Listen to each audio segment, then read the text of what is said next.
और कई बालक लाइव भी सुन रहे हैं।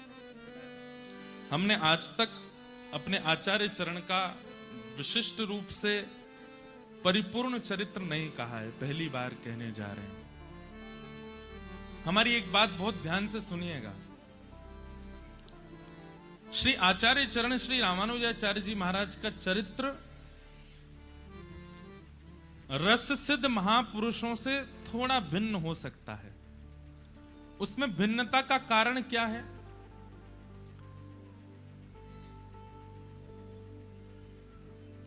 हम लोग एक बात कहते हैं ना कि जैसे संपन्न माता पिता होते हैं, अगर आप देखने के लिए जाओगे तो हो सकता है आपके दादाजी या परदादाजी इतने संपन्न नहीं रहे होंगे, उन्होंने मेहनत करके संपन्नता प्रदान करवाई।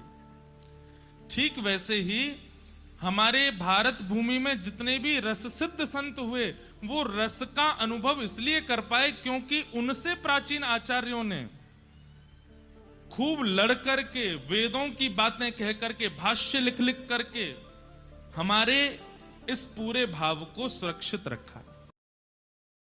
अब आपको जान करके आश्चर्य होगा, एक आचार्य चरण का नाम आपने सुना हो, श्री बोपदेव जी महाराज। बोपदेव जी महाराज नहीं सुना? अब आपको बताएं वे कौन थे। बोले कि मुगल काल में हम सब के जो वैदिक शास्त्र हैं उनको जला दिया गया। एक ऐसी पाठशाला थी, एक ऐसी पुस्तकालय था जहां पर हमारे सारे ग्रंथ सुरक्षित थे, और उसको जब मुगल आक्रांताओं ने जला दिया तो वहां पर पांडुलिपि में श्रीमद् भागवत जी विराजमान थी, वे भी अंतर्ध्यान हो गए।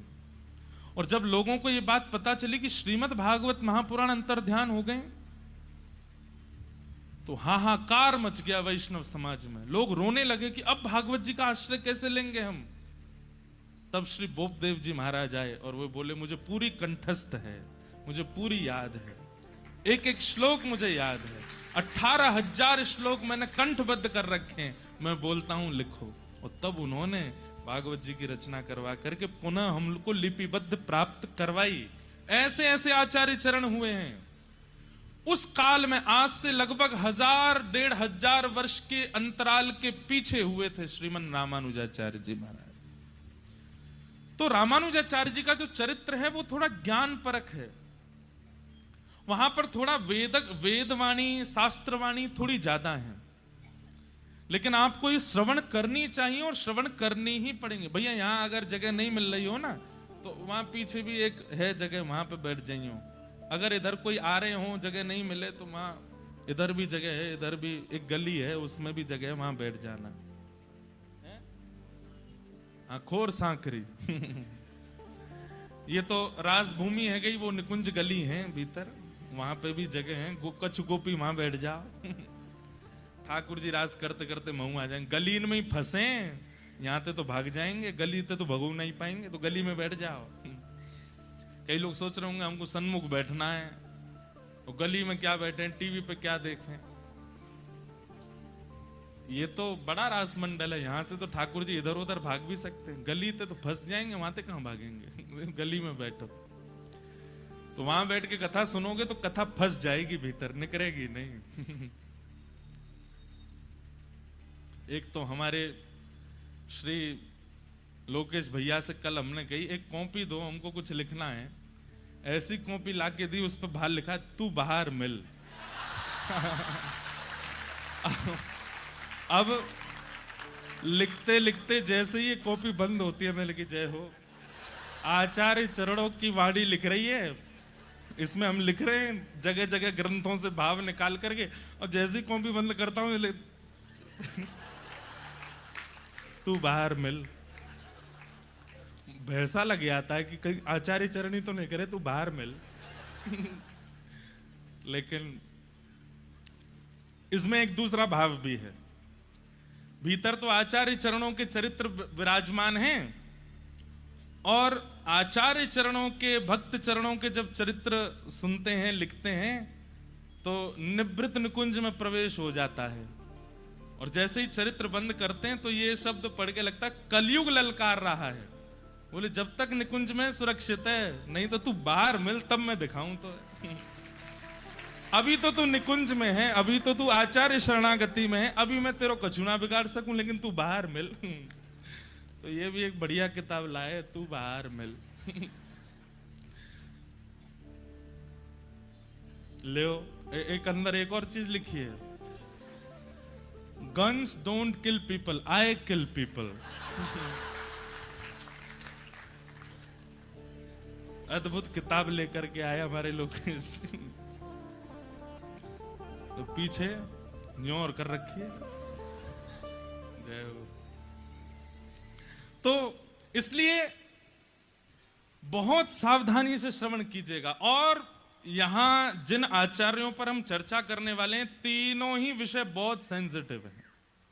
श्रीमन रामानुजाचार्य जी महाराज, श्रीमन चैतन्य महाप्रभु और श्रीमन वल्लभाचार्य जी महाराज, तीनों ही सेंसिटिव हैं, आपके लिए भी मेरे लिए भी। आपके लिए क्यों? यदि एक सूत्र भी आपसे छूटा तो आप पूरे विषय में खो जाओगे। और मेरे लिए सेंसिटिव क्योंकि अगर एक शब्द भी इधर उधर बोला तो संप्रदाय वाले मुझे नहीं छोड़ेंगे। तुम ऐसे कैसे बोल रहे हो, ये बात तुमने ऐसे कैसे कह दी, ऐसे कैसे कह दी।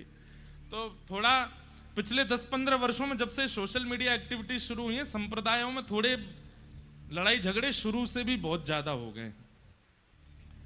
इसलिए हम लेकिन इन सब मतों को इसलिए नहीं कह रहे हैं कि हमें किसी संप्रदाय को बड़ा छोटा या विशिष्ट बताना है। हमें केवल आचार्य चरण की रहनी सुननी है, आचार्य चरण की कथनी सुननी है, और उनमें से जो हमारे जीवन में आ सके उसको करना है। इसलिए जो रामानुजी वैष्णव बैठे हैं उनसे भी मेरी प्रार्थना कि जब चैतन्य महाप्रभु का चरित्र है तो उनसे भी सीखिएगा, जब श्रीमद वल्लभाचार्य जी का चरित्र है तो उनसे भी सीखिएगा, जब सरस माधुरी जी की चर्चा हो तो उनसे भी सीखिए, हरिराम व्यास जी की चर्चा हो तो उनसे भी। ये मत सोचिएगा कि ये तो अन्य संप्रदाय के, इनकी बात हम कैसे माने। हाँ, कुछ नियम ऐसे हैं, उन नियमों में अपने संप्रदाय के भाव, अपने गुरु की आज्ञा माननी है, पर रहनी करनी और सबसे बड़ी बात ठाकुर जी को प्रसन्न करने के व्यवहार, ये आप सब संप्रदायों से ले सकते हो। समझ में आ गई बात?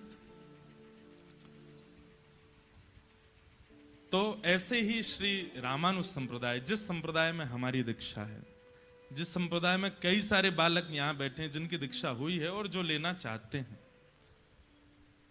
ऐसे श्री रामानुजाचार्य जी महाराज। आइए उनको प्रणाम कर लेते हैं, फिर उनके चरित्र को सुनेंगे। श्री नाभाजी महाराज छप्पे में वर्णन करते हैं।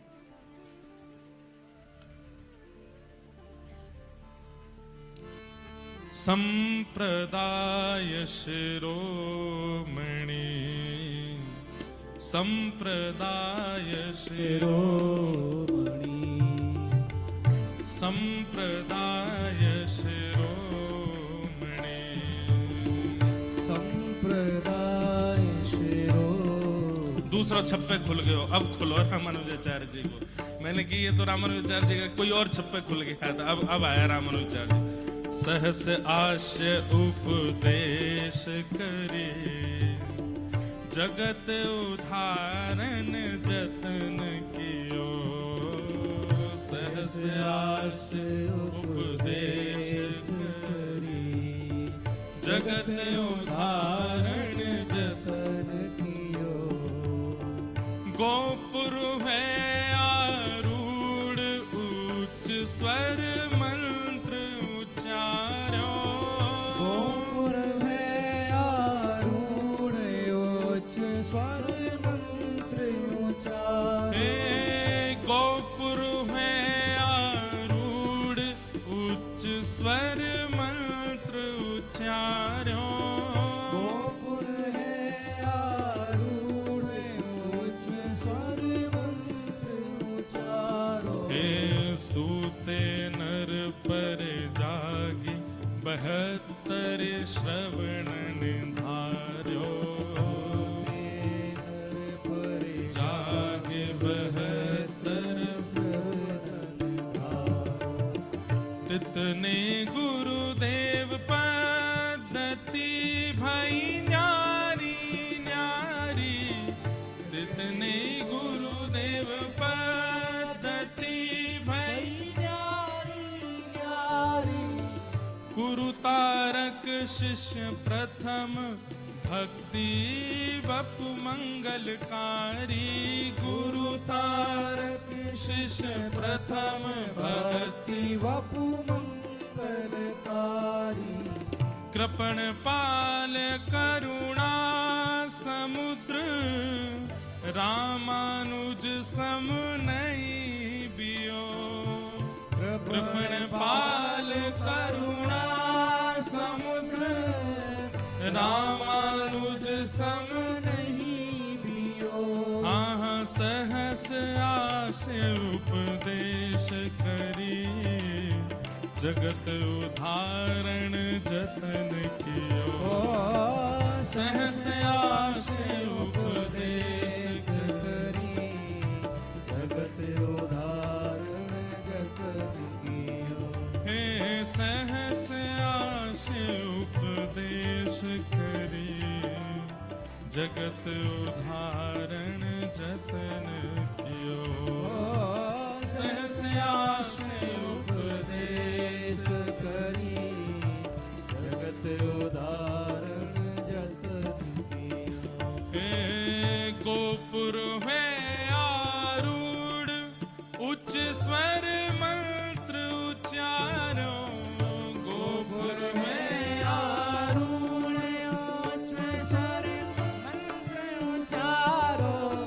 गोपुर है आरूढ़, उच्च स्वर मंत्र उच्चारो।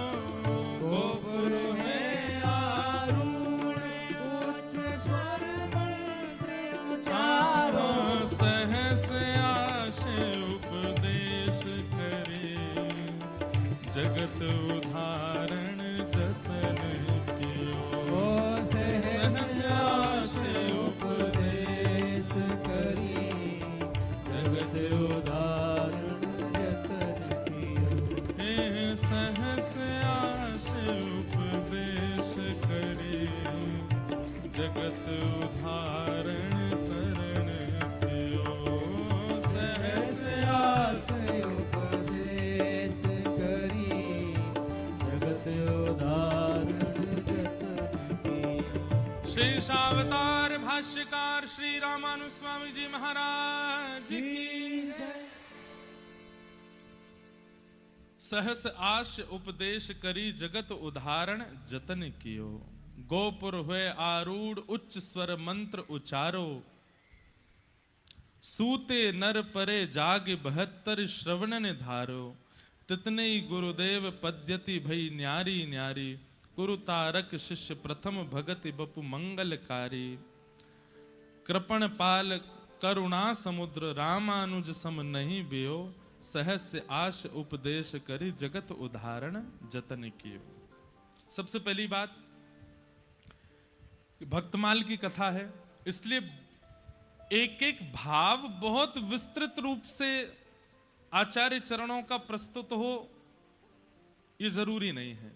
जो मूलतः दूसरों में भक्ति का संचार करे वही भाव यहां कहे जाएंगे। श्री रामानुजाचार्य जी कौन है? जितने भी आचार्य चरण पृथ्वी पर पधारे हैं, ये निश्चित ही ठाकुर जी के ही कोई अनुचर आते हैं। ठाकुर जी ही किसी को भेजते हैं या ठाकुर जी स्वयं आते हैं। ऐसे ही श्री रामानुजाचार्य जी कौन है? ये शेषावतार हैं, भगवान के शेषनाग। ठाकुर जी पौड़े हैं शेषनाग के ऊपर, और तभी ठाकुर जी को हम जीवात्माओं की स्थिति पर बड़ी चिंता हुई। तो सबसे समीप रहने वाले श्री शेषनाग भगवान बोले कि भगवान आप बड़े चिंतित लग रहे हैं, क्या बात है? तो ठाकुर जी कहते हैं कि हमको जीवात्मा पर बड़ी दया आती है कि इनका उद्धार कैसे होगा, इनका कल्याण कैसे होगा। तब शेषनाग भगवान बोले आप आज्ञा करें। बोले आज्ञा तो कुछ नहीं है, बस हम आपसे एक ही चीज चाहते हैं कि आप जाइए। आप हमारे बहुत समीप रहते हैं, हम पूरे दिन आप पर ही पौड़े रहते हैं, आपको हमारा बड़ा सामिप्य प्राप्त है, तो निश्चित ही आपकी क्रिया हमसे मिलती जुलती होगी और हमसे विशिष्ट भी हो सकती है। तो कृपा कर आप पृथ्वी पर जाइए और जीव कल्याण कीजिए। तब श्री वैष्णव परंपरा में श्री रामानुज स्वामी जी महाराज का आज से लगभग 1000 वर्ष पूर्व प्रादुर्भाव हुआ और उन्होंने भक्ति की रक्षा के लिए शास्त्र सम्मत बातें कह करके और उस काल के जो लोग धर्म शास्त्रों को विध्वंस करने में लगे थे उनसे लड़ करके अपनी बातें रख करके हमारे वैदिक सनातन धर्म और श्री वैष्णव परंपरा को सुरक्षित किया। लेकिन हम आचार्य चरणों के संपूर्ण चरित्र से पूर्व इस परंपरा के प्रथम आचार्य के भाव से प्रारंभ करेंगे। बहुत ध्यान से सुनिएगा। हम जगह जगह से भाव ढूंढ ढूंढ के लाए हैं, आप सबके बीच में कह सकें, बता सकें। बहुत सावधानी रखिएगा। भगवान के एक नित्य पार्षद हैं और उन पार्षद का नाम है श्री विश्वक्सेन जी महाराज, जो ठाकुर जी के नित्य पार्षद भी हैं और ठाकुर जी जैसे ही हैं। श्री विश्वक्सेन जी, विश्वक्सेन जी महाराज पृथ्वी पर सटकोप स्वामी जी के रूप में प्रकट हुए, जो कि श्री वैष्णव परंपरा के प्रथम आचार्य हैं, श्री सटकोप स्वामी जी महाराज। दूसरे भगवान के जो गरुण जी हैं, श्री गरुण जी महाराज मधुर कवि जी के रूप में पृथ्वी पर प्रकट हुए। ये दो नाम याद रखिएगा, एक सटकोप स्वामी जी और दूसरे श्री मधु कवि जी, मधुर कवि जी। तो भगवान के जो गरुण जी हैं वे मधुर कवि जी के रूप में प्रकट हुए और श्री विश्वक्सेन जी महाराज वो सटकोप जी के रूप में प्रकट हुए। सटकोप जी के प्रादुर्भाव का चरित्र बहुत सुंदर है। सबसे आश्चर्यजनक बात यह है कि आपका पृथ्वी पर आगमन कब हुआ था? जब ठाकुर जी को यहां से लीला प्रस्थान किए,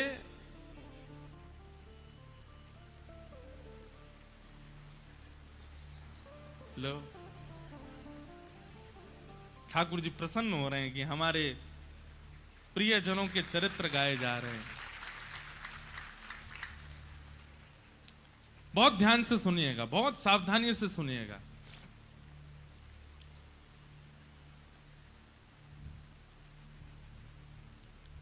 दक्षिण भारत में अधिकतर हमारी संप्रदाय विस्तृत है, उत्तर भारत में इतनी विस्तृत नहीं है। उसके पीछे भी कारण है कि हमारे श्री वैष्णव संप्रदाय के अधिकतर ग्रंथ या तो तमिल भाषा में हैं या फिर प्योर संस्कृत में है। हिंदी काव्य में उनका इतना अनुबंध नहीं है, इसलिए उत्तर भारत में श्री वैष्णव परंपरा इतनी विस्तृत नहीं है, पर फिर भी बहुत विस्तृत है। दक्षिण भारत में जाएंगे तो वहां अन्य संप्रदाय आपको दिखेंगी ही नहीं। वहां हर जगह मंदिर में आपको लाल श्री तिलक दिखेगा, श्वेत ऐसे तिलक दिखेगा, अधिकतर यही संप्रदाय का स्वरूप आपको दिखेगा। और श्रीमद् भागवत जी भी इस बात की पुष्टि करती है कि भक्ति का प्रादुर्भाव दक्षिण में होता है। उत्पन्ना द्रविड़ेशाहम वृद्धिम कर्णाटके गताम क्वचित क्वचिन महाराष्ट्रे गुर्जरे जीर्णताम गतः। तो दक्षिण भारत में एक राजा हुए, उनका नाम था करिमारन। तो श्री करिमारन राजा जो थे, ये राम नाम में बड़ी निष्ठा थी इनकी, राम राम राम राम जपते ही रहते थे। इनकी पत्नी का नाम था रानी उड्डयनंगई, दक्षिण भारतीय नाम है उड्डयनंगई। तो करिमारन राजा और इनकी पत्नी रानी उड्डयनंगई, ये दोनों भगवत परायण भक्त थे। राजा दिन रात राम नाम के आश्रय में ही रहते थे। रानी अपने पति के आश्रित रहती थी। एक दिन दोनों राजा और रानी कहीं जा रहे थे मार्ग में, तभी आपको शंख चक्र गदा पद्मधारी श्रीमन नारायण भगवान का एक सुंदर मंदिर दिखाई दिया। बहुत सावधानी से सुनिएगा। बड़े हमने कहा ना, भागवत जी में इधर उधर देख लो तो कोई बात नहीं है, पर भक्तमाल जी का तो एक एक शब्द सुनिए, नहीं तो आपके चित्त से भाव जा सकता है। तो एक बार आप दोनों जा रहे थे, तभी आपने देखा कि एक मंदिर में सुंदर श्री विग्रह ठाकुर जी का विराजमान है, और उस विग्रह को देख करके रानी वहीं रुक गई। राजा तो दंडवत करने लगे, प्रणाम करने पर रानी के नेत्र खुले रह गए ठाकुर जी का रूप लावण्य देख करके। रूप देख करके, स्वरूप देख करके रानी नेत्र झपकना भूल गई। राजा ने कहा, देवी क्या हुआ? रूप देखिए कितने सुंदर हैं ठाकुर जी। बोले कुछ मांग लो ठाकुर जी से। तो रानी ने क्या कहा, पुत्र देहु निज सरस ललाम, कि हे नाथ, आप तो परमात्मा हैं, हम आपको तो गोद में लेके घूम नहीं सकते, पर कृपा कीजिए कि आप जैसा ही पुत्र मुझे प्राप्त हो। आप जैसे रूप हैं, आपकी जैसी भुजाएं हैं, आपका जैसा स्वरूप है, ऐसा ही पुत्र मेरे जीवन में आ जाए जिसको मैं गोद में खिला सकूं। ठाकुर जी से पुत्र की याचना इतने भाव से की थी कि रात्रि के समय जब राजा रानी दोनों सोने के लिए गए, तो रानी के स्वप्न में ठाकुर जी प्रकट हो गए, और प्रकट होकर के कहा कि आज आपने इतनी भावना से, आपके शब्दों में इतनी याचना थी, इतनी करुणा थी कि मैं देने से स्वयं को रोक नहीं पा रहा हूं। इसलिए मैं अपने नित्य पार्षद, जो बिल्कुल मेरे जैसे ही हैं, श्री विश्वक्सेन जी महाराज को आपके गर्भ में भेज रहा हूं। वे आपके गर्भ में आएंगे और आप उनको स्वीकार कीजिएगा।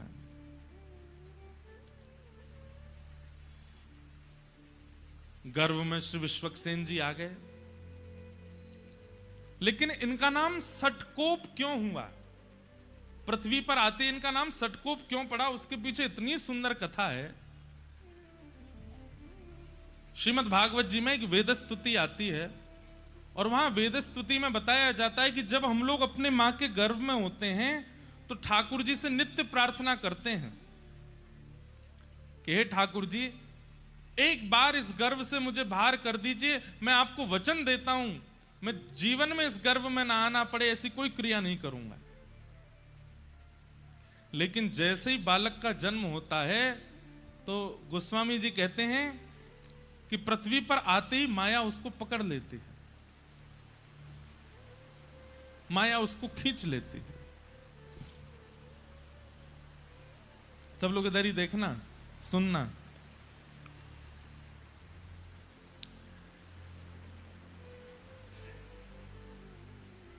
भूमि परत बा डाबर पानी, जनु जी वही माया लपटानी।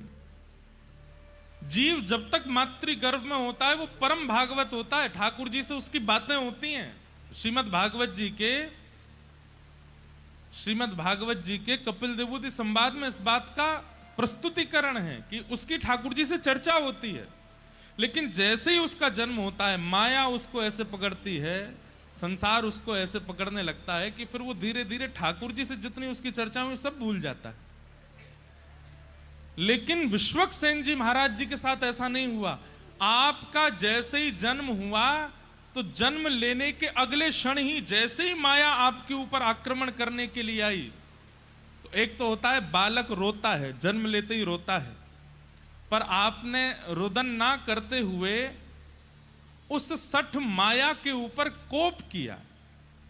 बालक जन्म लेते गुस्सा करता है, वो जन्म लेते क्रोध किया और माया को सतर्क कर दिया कि सावधान हो जाओ, मुझ पर आक्रमण मत करना, मेरे पास मत आना, मेरे समीप आने की कोई जरूरत नहीं है। तभी इनका नाम पड़ गया सठ कोप। सठ माया के ऊपर जिन्होंने कोप किया, ऐसे श्री सठकोप जी महाराज ये हमारे आचार्य चरण हुए। और भैया देखो, जल अगर आप पे गिर जाए ना, तो हम एक बात कहते हैं, कथा में ये इधर उधर की जो गतिविधि, प्राकृतिक गतिविधि होती हैं, ये इसलिए होती हैं ठाकुर जी आते हैं कथा में, तो वो ऐसे नहीं आते, ऐसे करके आते हैं। लाइट चली जाना, पंखा बंद हो जाना, वाह।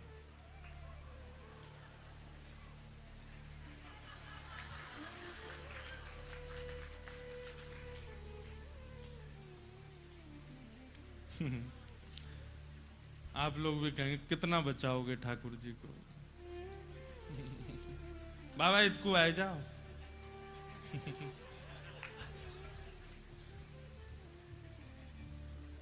क्या बता रहा था मैं? हाँ, तो आपका नाम सटकोप क्यों पड़ा? क्योंकि सठ माया के आते ही आपने उसके ऊपर कोप किया और उसको कह दिया संसारी जीवों पर अपनी माया चलाना, मेरे ऊपर तुम्हारा आक्रमण नहीं हो सकता। इसलिए आपका नाम सटकोप हुआ। सटकोप जी का जन्म हुआ, पर जन्म लेते ही इन्होंने अपनी माता जी का दुग्धपान भी नहीं किया। 10 दिन तक दुग्धपान नहीं किया। और जब 10 दिन तक दुग्धपान नहीं किया तो माताजी पिताजी बड़े चिंतित हो गए। खूब चेष्टाएं की, खूब याचनाएं की, खूब नियम बनाने का प्रयास किया, लेकिन नहीं पिया दुग्ध। तो माता पिता ने सोचा कि शायद ये बालक जीवित नहीं है, कोई चेष्टा कर नहीं रहा है। तो श्री षटकोप जी को एक पास के मंदिर के एक इमली का वृक्ष था, वहीं नीचे लिटा करके माता पिता वहां से निकल गए। वो तो यही चाह रहे थे, माया में फंसने थोड़ी आए हैं, वो तो जीव उद्धार करने के लिए आए, हम लोगों के कल्याण के लिए आए हैं। इमली के वृक्ष के नीचे ही आप रहे। अब आप विचार करिए कितने दिन रहे होंगे वहां। 13 वर्ष तक वहीं रहे।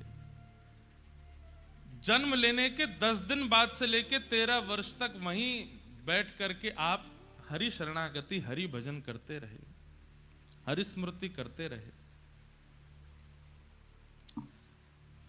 दूसरी भाव, हमारे श्री वैष्णव संप्रदाय में श्री सटकोप स्वामी जी ऐसे महापुरुष हुए जो कि श्री किशोरी जी के भाव से युक्त थे, श्री राधा रानी के भाव से। आप निरंतर श्री राधा रानी के भाव में ही निमग्न रहते थे, किशोरी जी का स्मरण करते रहते थे। ऐसा कहते हैं कि आपके जो पद हैं वो विशेष रूप से या तो संस्कृत में होंगे या दक्षिणी भाषा में हैं, इसलिए उनका भाव तो गा पाना मेरे लिए मुश्किल था। तो हमने पिछले साल जो लोग कथा में आए थे उनको पता होगा, हमने कहा था कि अपने रामानुज संप्रदाय में पद हम निवेदित करेंगे अपने आचार्यों को लिख करके। तो आज एक पहला पद लिखा है हमने अपने संप्रदाय के आचार्यों के लिए। श्री सटकोप स्वामी जी, आपकी स्थिति कैसी है? आप किशोरी जी से याचना करते हैं, किशोरी जी का चिंतन करते हैं, और कभी तो आप भाव से अयोध्या पहुंच जाते हैं और अयोध्या में जाकर के आप देखते हैं कि हाथी की सवारी पर श्री राघवेंद्र सरकार बैठे हैं, बड़े बड़े ऋषिजन आगे पीछे चल रहे हैं, कोई चमड़ उड़ा रहे हैं, कोई पंखा चल रहे हैं, जिसके कारण राघव जी का मुखमंडल दिख नहीं रहा। तो सटकोप जी इतने व्याकुल हो जाते हैं कि राघव मुझे दिख क्यों नहीं रहे। आप स्वयं वहां पहुंचे नहीं है, मानसी में वहां पहुंच जाते हैं। तभी आप विचार करते हैं कि अयोध्या के तो राजा हैं, ये राजा तो आसानी से मिलते नहीं हैं, लाला के पास चलो। तो तुरंत मानसी में ही आप वृंदावन पहुंच जाते हैं और वृंदावन जाकर के आप लाला का स्मरण करते हैं। तभी आप क्या देखते हैं अपनी मानसी में?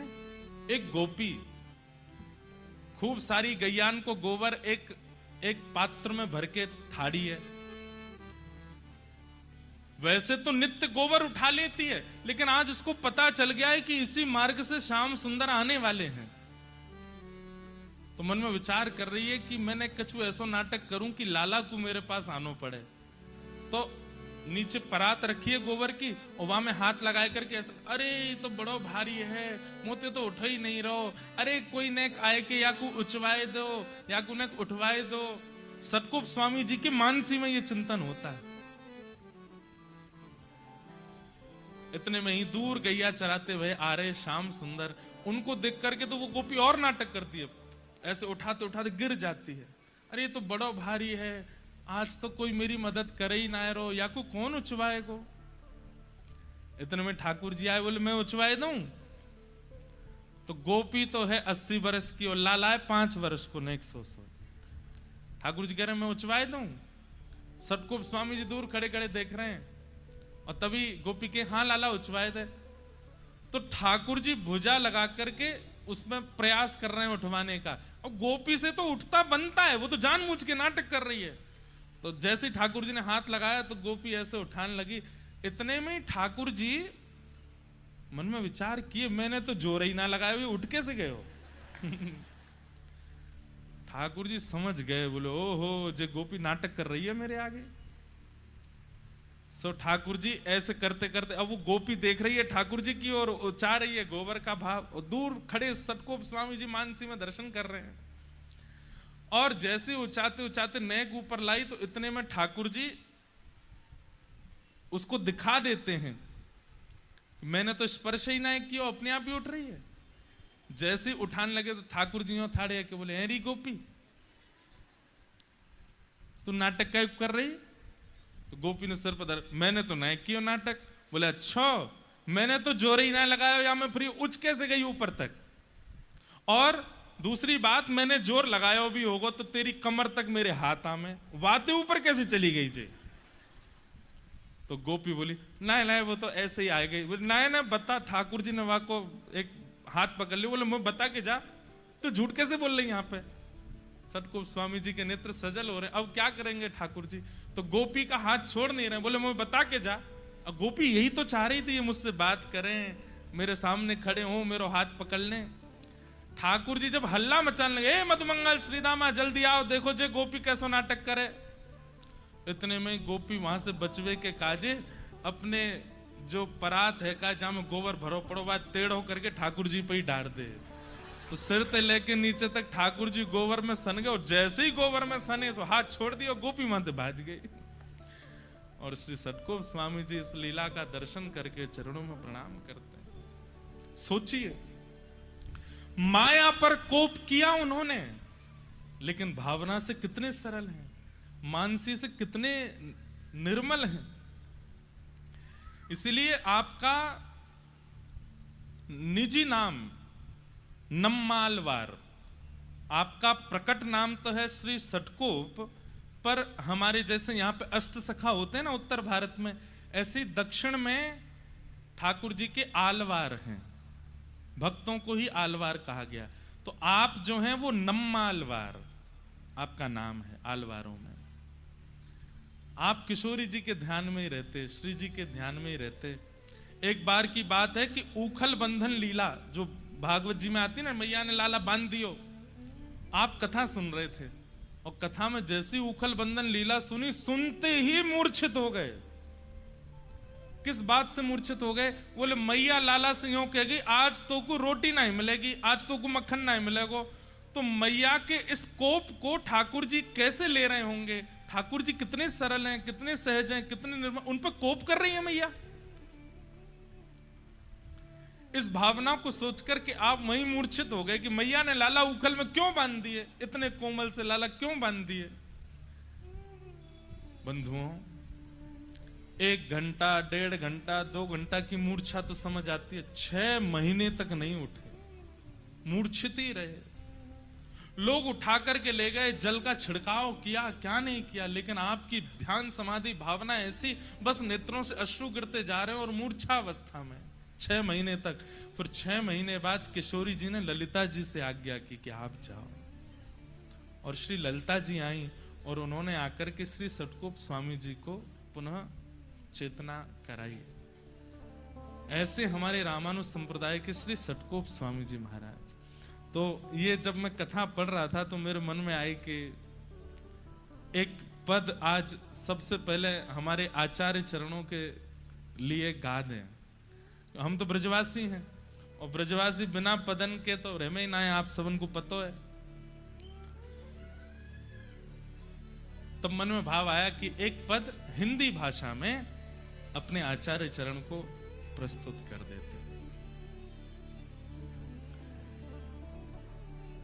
करी हूं कृपा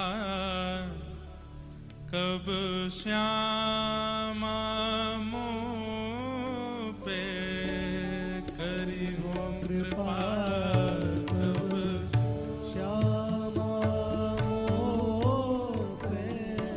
श्री सटकोप स्वामी जी गा रहे हैं। अच्छा, एक और बात तो बताने ही भूल गया मैं। जब आपका प्रादुर्भाव हुआ तो बालक जन्म लेते ही रोता है, पर आपके रोने का कारण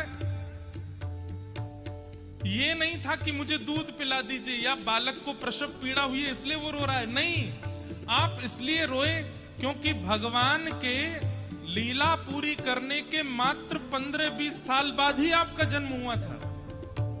श्री कृष्ण धरा धरती से लीला पूरी करके चले गए और ठाकुर जी के जाते कलयुग प्रारंभ हुआ, और कलयुग के प्रारंभ होने के 15-20 साल के अंतराल में ही आपका जन्म हुआ है। तो आप इसलिए रोए कि मेरा जन्म इतने साल पहले क्यों नहीं हुआ, जब ठाकुर जी पृथ्वी पर थे तब मैं क्यों नहीं आया। ये मेरा दुर्भाग्य कि मैं आज क्यों आया हूं, इतना समय क्यों लगा मुझे आने में। तो आचार्य चरण का भाव है और उन्होंने ही चित्त में दिया है। सब लोग गाइएगा।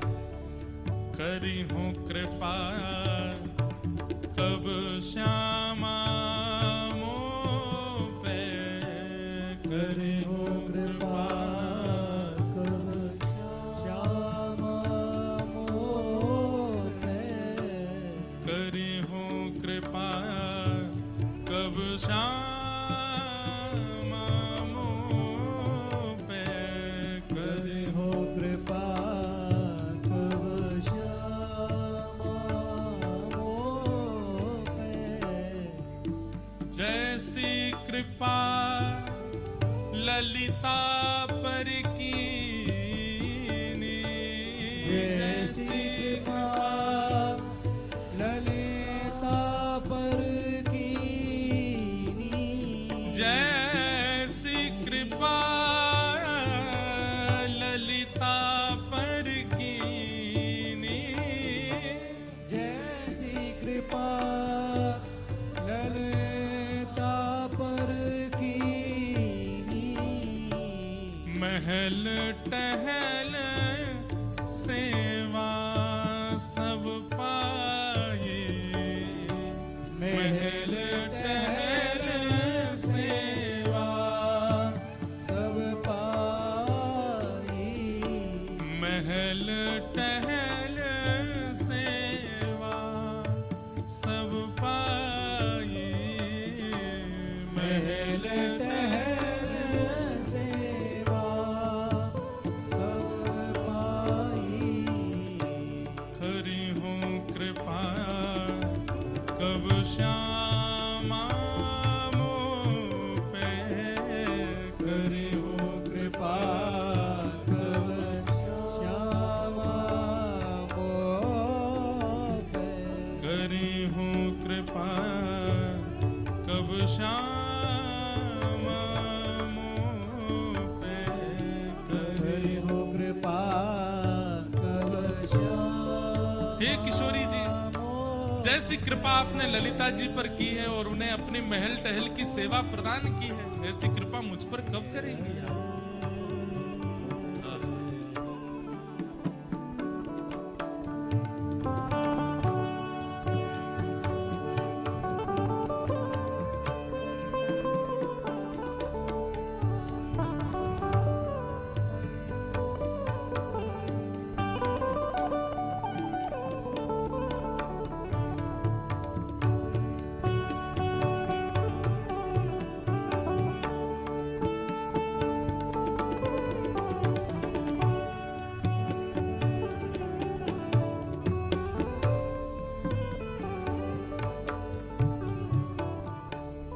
जैसी कृपा विशाखा सो करी, जैसी कृपा विशाखा सो करी, जैसी कृपा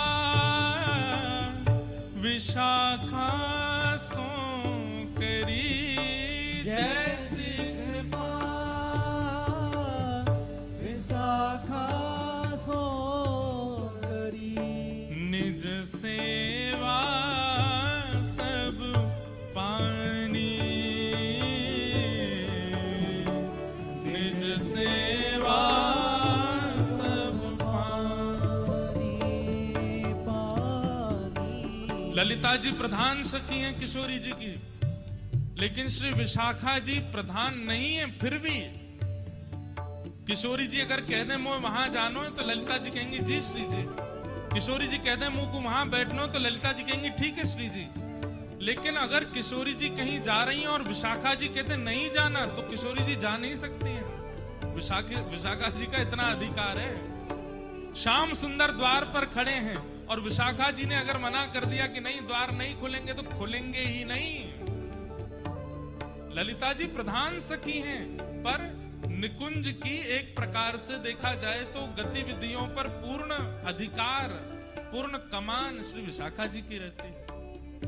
जैसी कृपा विशाखा सुकीनी, जैसी कृपा विशाखा सो करी। निज सेवा सब पानी, निज सेवा सब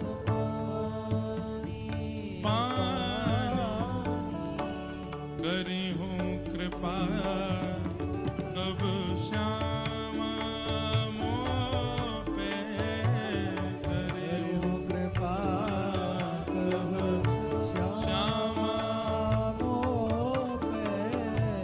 करी हूँ कृपा कब श्यामा मोह पे, करी हूँ कृपा कब श्यामा मोह पे।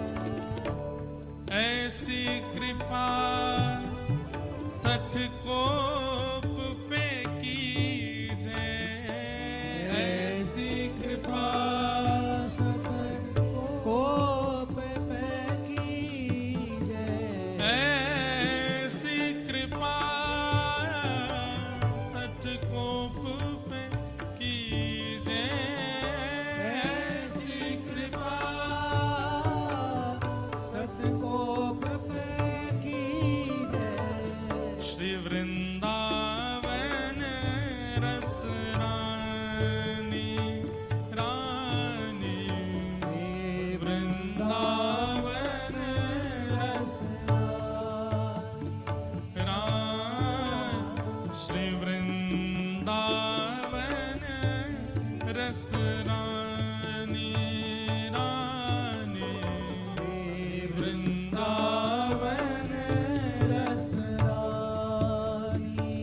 रानी करी हूँ कृपा कब श्यामा मोह पे, करी हो कृपा कब श्यामा मोह पे।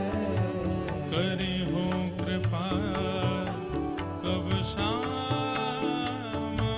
मोह पे, करी हो कृपा कब श्यामा मोह पे। जैसी कृपा ललिता पर कीनी, जैसी कृपा ललिता पर कीनी। महल टहल सोई पानी, पानी महल टहल सो पानी, करे हो कृपा कब श्यामा मोह पे, करे हो कृपा कब श्यामा मोह पे। करी हूँ कृपा कब श्यामा मोह पे, करी हो कृपा कब श्यामा मोह पे।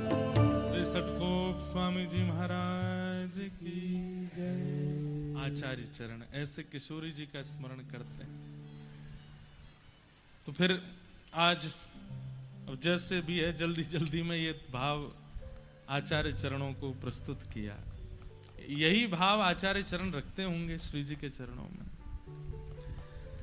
तो ऐसे राधा भाव में विभोर रहते थे आप, और मानसी में श्री लाल जी की और श्री राघव जी की निज लीलाओं का अनुभव करते थे। जब जन्म के बाद माता पिता आपको एक इमली वृक्ष के नीचे छोड़ गए और आपने वर्षों तक वहीं रह करके ठाकुर जी का स्मरण किया, तब श्रीमन नारायण भगवान प्रकट हुए शंख चक्र गदा पद्म धारण करके, और हमारे श्री वैष्णव संप्रदाय में जो मूल मंत्र आपको गुरुदेव देते हैं, अष्टाक्षर मंत्र, जो 8 अक्षर का मंत्र आपके आचार्य गुरुजनों ने दिया होगा या जिन्होंने हमसे दीक्षा ली उनको प्राप्त हुआ होगा, ये प्रथम बार श्री ठाकुर जी ने सटकोप स्वामी जी को प्रदान किया। सुनने में वो 8 अक्षर लगते हैं और बड़ा सरल लगता है, ऐसा लगता है कि ये तो बड़ा सामान्य साधारण सा, पर नहीं। एक एक अक्षर की व्युत्पत्ति और एक एक अक्षर का प्रभाव इतना अद्भुत है।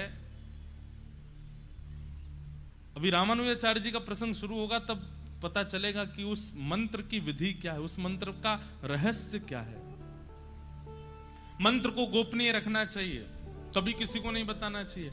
आप जितना जप तप करते हैं, जैसे ही किसी के सन्मुख आप मंत्र का बोलते हैं तो गुरु दीक्षा से अब तक जितनी बार जप किया सब विश्राम हो जाता है। इसलिए किसी के भी सन्मुख अपने गुरु मंत्र का उच्चारण नहीं करना चाहिए, गुरु के द्वारा प्रदत्त भाव का उच्चारण नहीं करना चाहिए। चाहे आप किसी भी परंपरा में हैं, अपनी परंपरा के गुरु प्रदत्त मंत्र का उच्चारण नहीं करना है। सब चीज प्रकाशित कीजिए, पर कुछ चीजें छुपाई जाती हैं और वो छुपी हुई ही अच्छी होती हैं। अब लोग कहें कि नहीं इतना बड़ा पेड़ खड़ा हो गया, इसकी जड़ निकालो, बाहर निकालो, हमें तो देखनी है जड़ कैसी है। जड़ निकालते ही पेड़ तो नीचे गिर जाएगा ना, पेड़ तो नष्ट हो जाएगा ना, ना वो पुष्पित होगा ना वो फलित होगा। इसलिए जड़ तो गोपनीय ही अच्छी होती है। ऐसे ही बड़ी बड़ी इमारतें बनी हों, उसकी नींव तो गोपनीय अच्छी। अब कोई कहे मुझे नींव देखनी है कैसी है, उसके लिए तो धराशायी करना पड़ेगा ना 12 मंजिल को। ठीक वैसे ही आपकी भक्ति की स्थिति जितनी आगे बढ़ती जाएगी वो तभी बढ़ेगी जब आप अपने गुरु मंत्र रहस्य को गोपनीय रखोगे। वो भले ही सामान्य है, भले ही बहुत सरल है, पर वह रहस्य अद्भुत है, इसलिए उसको किसी को नहीं बताना चाहिए। तो वही अष्टाक्षर मंत्र सबसे पहले श्रीमन नारायण भगवान ने प्रकट होकर के श्री सटकोप स्वामी जी को प्रदान किया, और उसी मंत्र का उच्चारण आप निरंतर करते रहते हैं।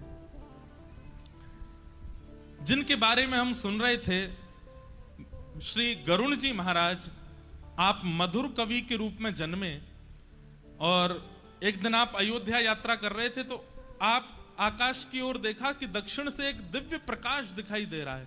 तो आप प्रकाश के पीछे पीछे चलते चलते उत्तर से दक्षिण में आ गए, और दक्षिण में कहां पहुंचे, जहां श्री सटकोप स्वामी जी बैठे थे। तब मधुर कवि जी ने आकर के इनके ध्यान को खोलने के लिए खूब ताली भी बजाई, आवाज करी, लेकिन इनका ध्यान नहीं खुला। तब इन्होंने उनके कान के समीप जाकर के कहा कि मेरे मन की हृदय की अत्यंत वृहद जिज्ञासा है, कृपा कर उसको पूर्ण कीजिए। इतने भाव से आपने पूछा कि सटकोप स्वामी जी के मन में आया अगर इसकी हृदय के प्रश्नों के उत्तर नहीं दिए गए तो उद्धार कैसे होगा। तो आपने तुरंत वर्षों की समाधि खोल करके उनको सन्मुख बैठाया, बोले क्या प्रश्न है, प्रश्न पूछो। तब उन्होंने 5 प्रश्न पूछे। प्रश्न कितने सुंदर हैं, सुनिए। पहला प्रश्न, मैं कौन हूं? मेरा नाम चाहे जो हो, मैं चाहे जहां जन्मा हूं, लेकिन वास्तविकता में ये मैं हूं कौन? पहला प्रश्न कौन पूछ रहे हैं? मधुर कवि जी पूछ रहे हैं सटकोप स्वामी जी से। दूसरा प्रश्न आपने पूछा, ईश्वर कौन है? पहला मैं कौन हूं, दूसरा ईश्वर कौन है। और तीसरा प्रश्न आपने किया, ईश्वर से मिलने का उपाय क्या है, उस परमात्मा से मिलने की विधि क्या है, उपाय क्या है, कृपा करिए बताओ। और चौथा प्रश्न क्या कहा, भगवद मिलन में बाधा कौन बनता है, ठाकुर जी से मिलने में बाधा क्या है। और 5वां और अंतिम प्रश्न पूछा, ठाकुर जी से मिल जाने का फल क्या है। अगर ठाकुर जी से मिल गए, ठाकुर जी हमको मिल गए, तो उसका फल क्या है। ये 5 प्रश्न आपने किए। चरित्र हम पढ़ रहे थे भक्तमाल जी में, तो उसमें वर्णन आता है कि श्री षटकोप स्वामी जी ने इनका उत्तर देने के लिए 1000 श्लोक बोले और 1000 श्लोकों में उत्तर दिया। उसको सहस्त्र गीति कहते हैं। दक्षिण भारत में वह ग्रंथ भी है और वहां लोग उसका अवलोकन करते हैं। वहां पर विस्तार रूप से उन्होंने जो प्रवचन किया 1000 श्लोकों में, वही सहस्त्र गीत बन गया और उसको सुनकर के श्री मधु कविराज आनंदित हो गए। ठाकुर जी का अनुभव उनको हुआ। 35 वर्ष की आयु तक मात्र आप धरा धरती पर विराजे बस, और 35 वर्ष के पश्चात आपने श्री ठाकुर जी के धाम को स्वीकार किया। बोलो षटकोप स्वामी जी महाराज की। ये रामानुज संप्रदाय बाद में बोलने लगे। पहले संप्रदाय का नाम श्री संप्रदाय है। क्या नाम है? श्री संप्रदाय। और श्री संप्रदाय के प्रथम आचार्य श्री षटकोप स्वामी जी हुए। तत्पश्चात इसी परंपरा में फिर आगे चल करके श्री यामुनाचार्य जी हुए। कौन हुए? यामुनाचार्य। एक श्लोक हम हर कथा में बोलते हैं, आप लोगों ने सुना होगा। नीचे या को लाला कोई उठ के नीचे कर दो। क्या बता रहे थे हम? यामुनाचार्य जी। तो एक श्लोक हम बोलते हैं हर कथा में, और लगभग संप्रदाय के लोग जब भी जिस संप्रदाय के होते हैं वो अपने संप्रदाय के भाव से श्लोक बोलते हैं।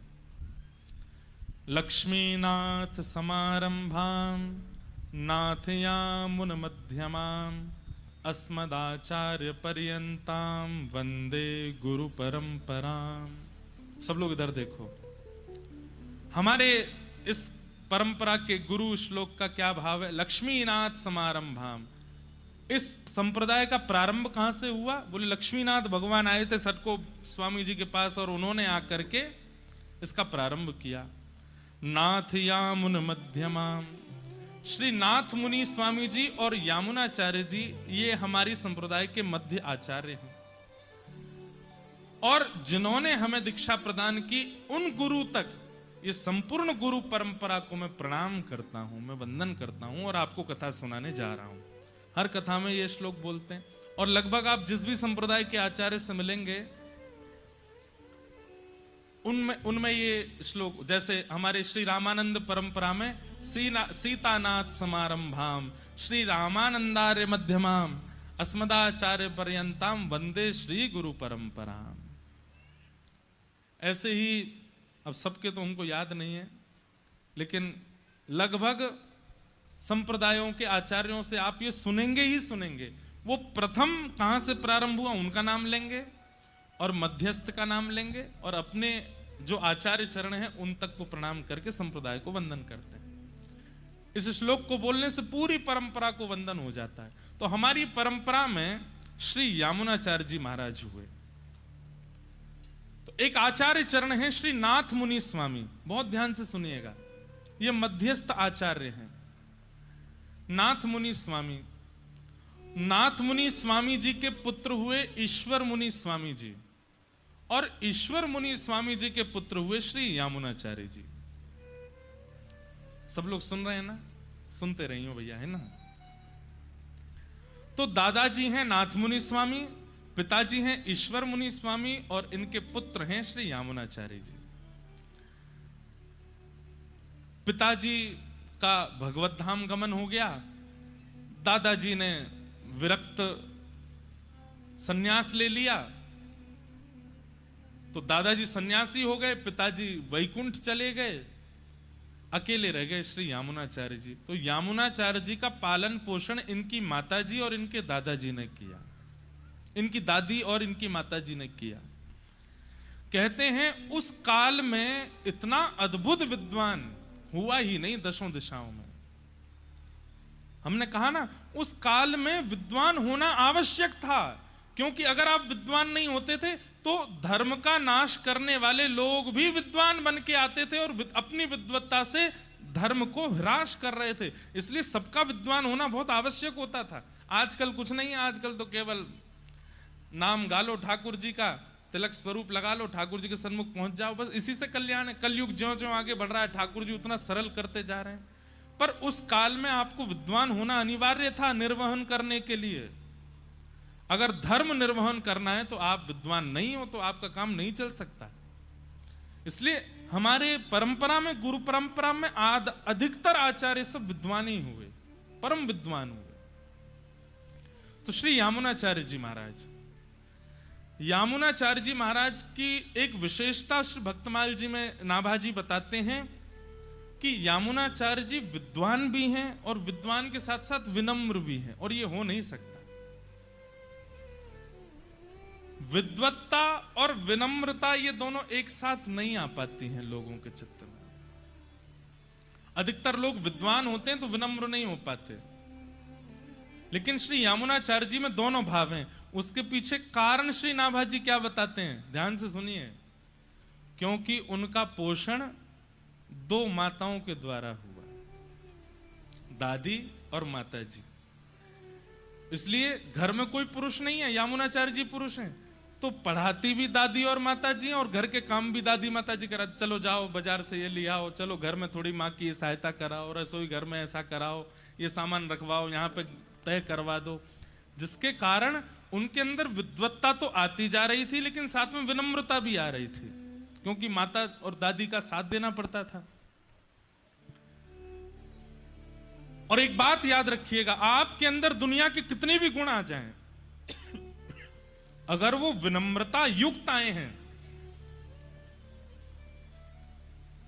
तो उस गुण से भगवत प्राप्ति संभव है।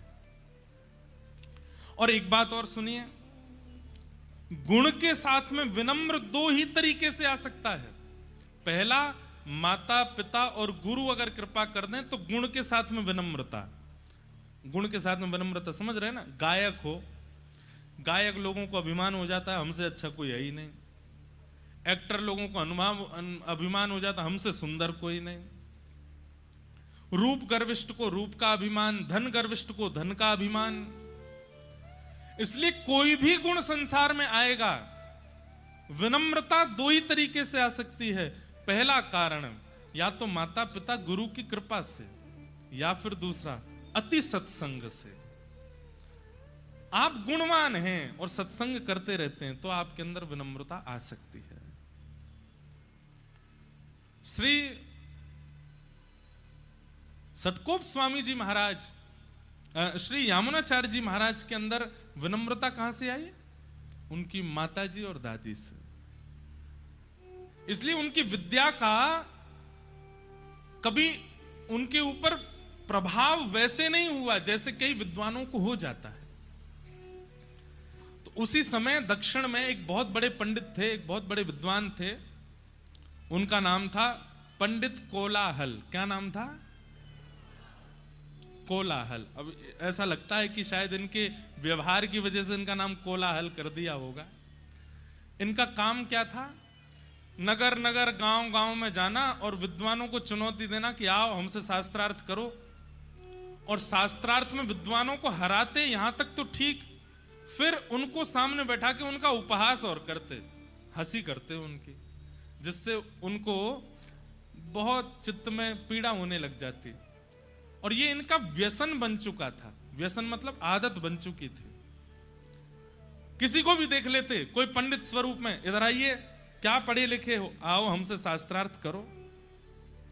तो सामने वाला शास्त्रार्थ करता, यहां तक तो ठीक कि हरा दिया, तो उसके बाद उसको बैठा के उसका उपहास और करते, तुम्हारे पिताजी ऐसे हैं, तुम्हारी माताजी ऐसी हैं, तुम्हारा तो कुल ऐसा है, तुम्हारी जाति ऐसी है, तुम्हारा ये ऐसा है। उसका उपहास, वो रोज जब तक नहीं जाता तब तक उसका उपहास करते। ऐसे थे पंडित श्री कोलाहल जी। और वहीं एक दक्षिण भारत के नगर का राजा था, राजा का नाम था पांडेय। क्या नाम था? पांडे राजा।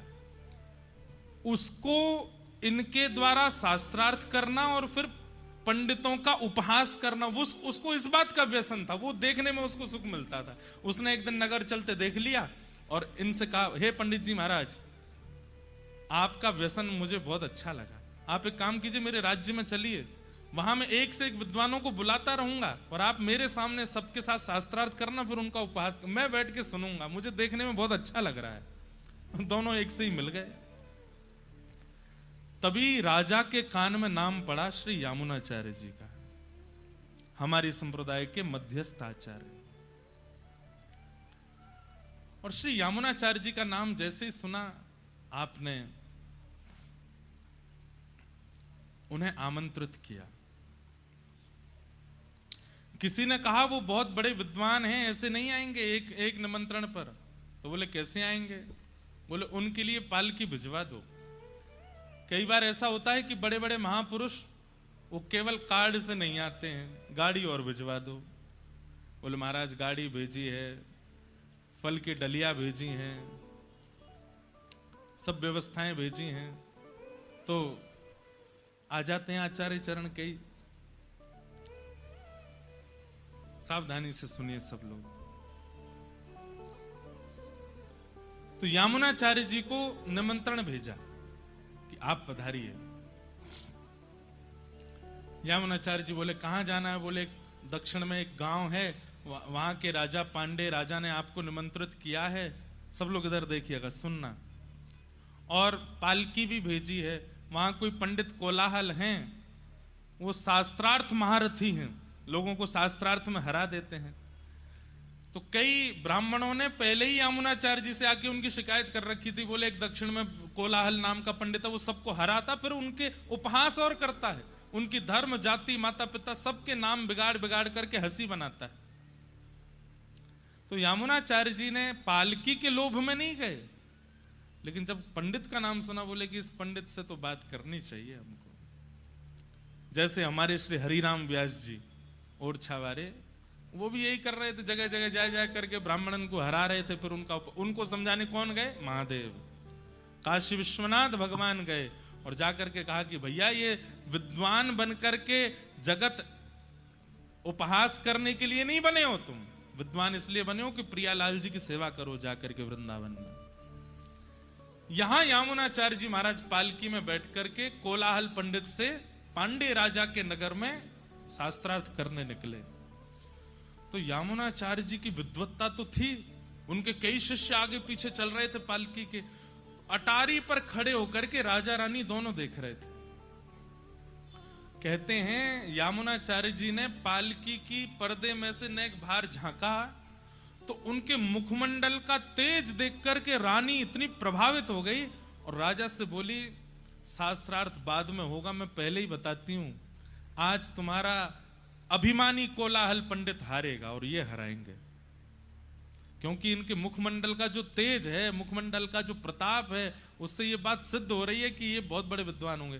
तो राजा बोला बड़े बड़े विद्वान आए यहां पर, लेकिन हमारे पंडित कोलाहल के आगे सब ध्वस्त हो गए, सब नष्ट हो गए। अभी अभी देखते हैं कितना विद्वान है। रानी बोली ऐसे नहीं, आज तो आप शर्त लगा लीजिए मुझसे, यही जीतेंगे। राजा बोले अच्छा इतना विश्वास? बोले हाँ, इनके मुखमंडल का तेज अद्भुत है। राजा बोले क्या शर्त लगेगी फिर? रानी बोली अगर ये जीत गए, अगर ये हार गए, तो मेरी हार मानी जाएगी और मैं हार करके आपको वचन देती हूं, मैं पत्नी और रानी पदवी का त्याग कर दूंगी, जैसे अन्य दासियां राजभवन में रहती ऐसे रहूंगी और जीवन भर आपके दासित्व को स्वीकार करूंगी।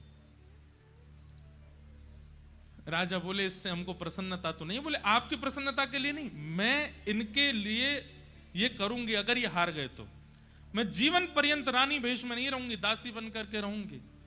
लेकिन अगर ये जीत गए तो आपको अपना आधा राज्य इनको देना पड़ेगा। राजा रानी के कॉन्फिडेंस को देख करके राजा भयभीत हो गए। बोले कि आप सच में इतनी बड़ी बात कह रही हैं? बोले कि हाँ, वचन दीजिए। राजा बोले मुझे भी अपने कोलाहल पंडित पे भरोसा है, वो जीतेगा। आहा, हमारे आचार्य चरण जैसे ही पहुंचे हैं, अभी तक ठाकुर जी ने स्वीकार नहीं किया इनको, अभी तक ये आचार्य नहीं बने थे, अभी तो ये सामान्य विद्वान थे बस। लेकिन ठाकुर जी क्यों प्रभावित हो गए, क्यों स्वीकार किया, उसके लिए कथा सुनना बहुत जरूरी है। जैसे ही आप पालकी से उतर के सभा में पधारे, दो आसन लगे हुए थे, एक आसन पर आप चुपचाप जाकर के बैठ गए, दूसरे आसन पे आके कोलाहल पंडित बैठा और आकर के आंखों में देखने लगा और कभी इधर मचले कभी उधर मचले और बोले कि देखना आज तुमको हराऊंगा मैं और तुमको देखना हराऊंगा। यामुनाचार्य जी शांत मुद्रा में बैठे रहे, बोले एक बात बताओ, किस विषय पे शास्त्रार्थ करोगे? राजा ने कहा किस विषय पे शास्त्रार्थ होगा? तो भाई विद्वान होना ही सब कुछ नहीं होता, एक बात याद रखिएगा, विद्वान होना ही, सारी नॉलेज होना ही सब कुछ नहीं होता। कभी कभी विवेक होना भी बहुत जरूरी होता है। कई लोगों को पता होता है कि ये हल्दी है, ये नमक है, ये हींग है, ये गरम मसाला है, ये टमाटर है, ये आलू है, लेकिन सब्जी बनाना नहीं जानते। सब कुछ पता होना एक बात होती है, पर सबको व्यवस्थित करना ये विशेष बात होती है। यामुनाचार्य जी विद्वान के साथ साथ विवेकी भी हैं, वो जानते हैं कि कब कहां क्या करना है। तो राजा ने कहा किस विषय पर शास्त्रार्थ होगा? तो यामुनाचार्य जी कुछ कहते, और जबकि होना यही चाहिए कि अतिथि जो आया उसको अवसर देना चाहिए कि आप बोलिए किस विषय पर होगा, पहले ही बोल पड़े। बोले कि ये यामुनाचार्य बड़ा शांत शांत सा लग रहा है, ज्यादा बोल कुछ रहा नहीं है, मैं ही पहले बोल देता हूं। बोले राजन, खंडन शास्त्रार्थ होगा, ये जो भी बोलेंगे उस बात का मैं खंडन करूंगा। अब इसमें सामने वाला कुछ भी बोले, आपको उसका खंडन करना, उसकी बात को असत्य करना है। राजा बोले तो फिर देरी किस बात की, शास्त्रार्थ शुरू किया जाए। यामुनाचार्य जी बोले कितने वाक्य बोलने का अधिकार है मुझे? तो सामने खड़े कोलाहल पंडित जी बोले 3 वाक्य बोलिए और तीनों वाक्यों का खंडन करूंगा मैं। तो पहला वाक्य यामुनाचार्य जी क्या बोलते हैं? हमारे सामने जो महाशय पंडित जी विराजमान हैं, इनकी माताजी काकबंध्या हैं। काकबंध्या मतलब जिनके एक ही पुत्र है, उसके बाद फिर संतान नहीं है, उनको काकबंध्या कहते हैं। तो यामुनाचार्य जी ने पहला शब्द क्या कहा? हमारे सामने जो पंडित जी बैठे हैं, इनकी माताजी काकबंध्या हैं। राजा भी खड़ा हो गया, इसका खंडन कैसे करोगे, वो एक ही हो। अब मर्यादा ये है कि अब पंडित कोलाल नहीं, खंडन वाला नहीं चलेगा, दूसरा वाला करेंगे। यामुनाचार्य जी बोले आप देख लीजिए। राजा बोले नहीं, एक ही बार आपने खंडन का पहले बोला, अब खंडन ही होगा। बोले अब दूसरा वाक्य बोलिए। तो यामुनाचार्य जी बोले राजा पांडे बड़े नीति से चलते हैं और राजा पांडे सदा धर्म का पालन करते हैं और बड़े वैष्णव हैं, करिए खंडन। यहां पर यामुनाचार्य जी जब जैसे ही बोला तो सामने बैठा कोलाहल पंडित राजा की ओर, राजा तलवार निकल, बोलो खंडन करो। अब खंडन तो ये होगा कि नहीं, राजा नीति युक्त नहीं है, उसको सिद्ध करो कैसे नीति युक्त नहीं है।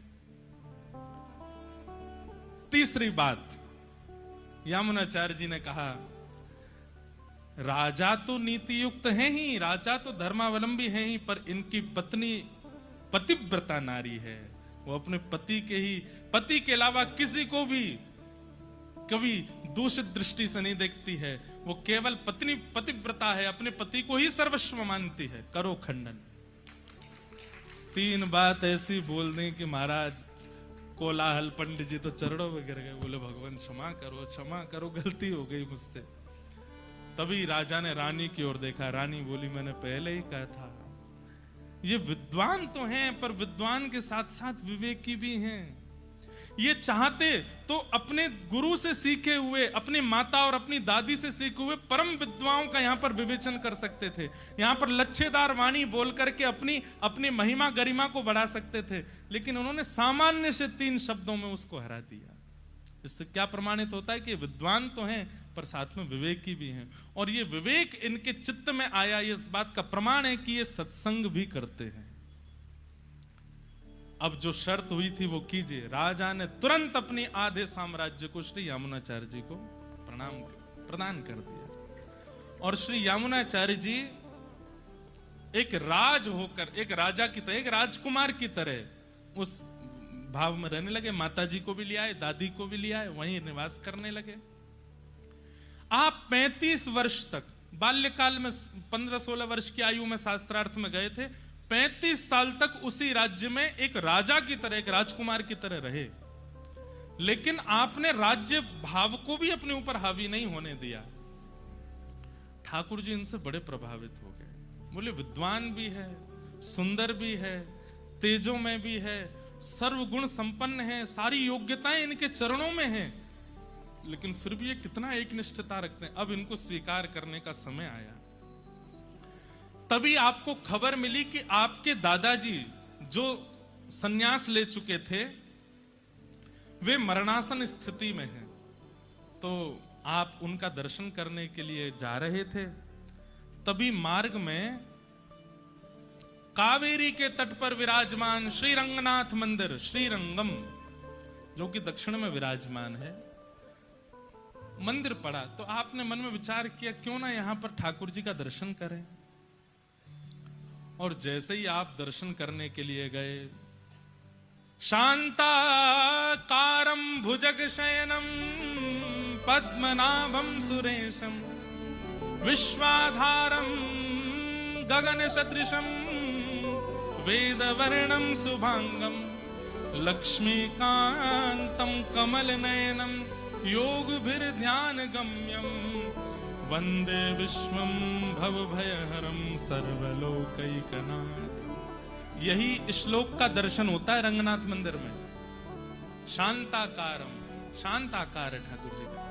भुजग शयनम, भुजग कहते हैं सर्प, उसके ऊपर शयन कर रहे हैं। शांताकारम भुजग शयनम पद्मनाभम सुरेशम, नाभि से एक पद्म प्रकट है, कमल, और उसके ऊपर कौन बैठे हैं? ब्रह्मा जी। शांताकारम भुजग शयनम पद्मनाभम सुरेशम विश्वाधारम, विश्व के जो आधार हैं, जिनके कारण ये पूरा विश्व चल रहा है।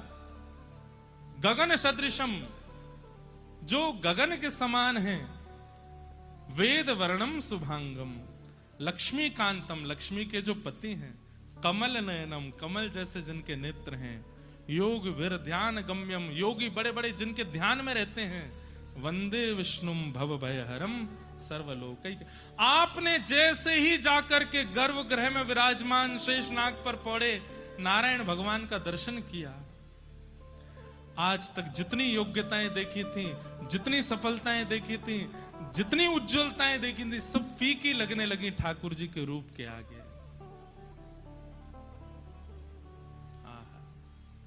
देखते रहे और नेत्रों से अश्रु प्रवाहित करने लगे और चरणों में प्रणाम किया। तभी आचार्य चरण भीतर से आए और आकर के प्रसाद देने लगे, तीर्थ देने लगे। तो कहा कुछ मांग लो ठाकुर जी से। बोले अब एक ही आशा है। बोले क्या? अब कहीं और नहीं जाना, बस ये अपनी चरण में रख लें।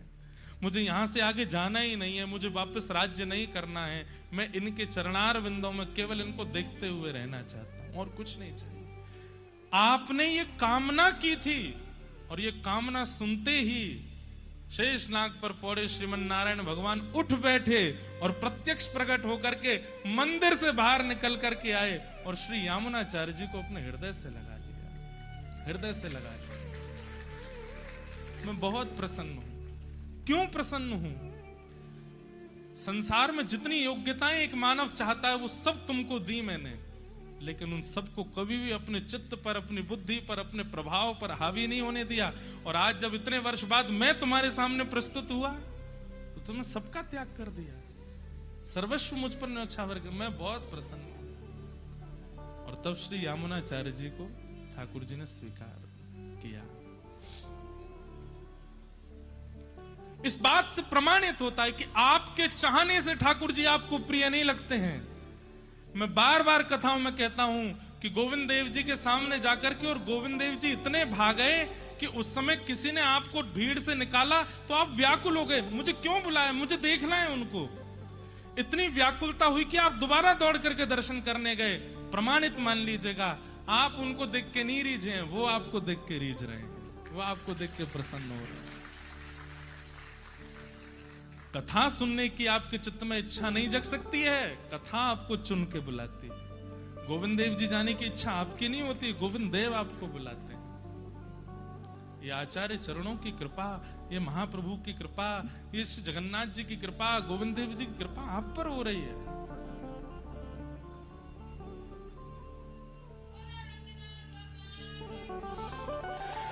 वारे भैया, ठाकुर जी ने उनको स्वीकार किया।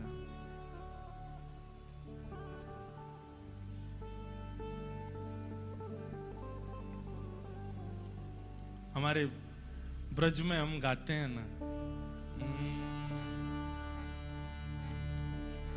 भोर होत महलन में थारे, सेवा के निस जाऊं।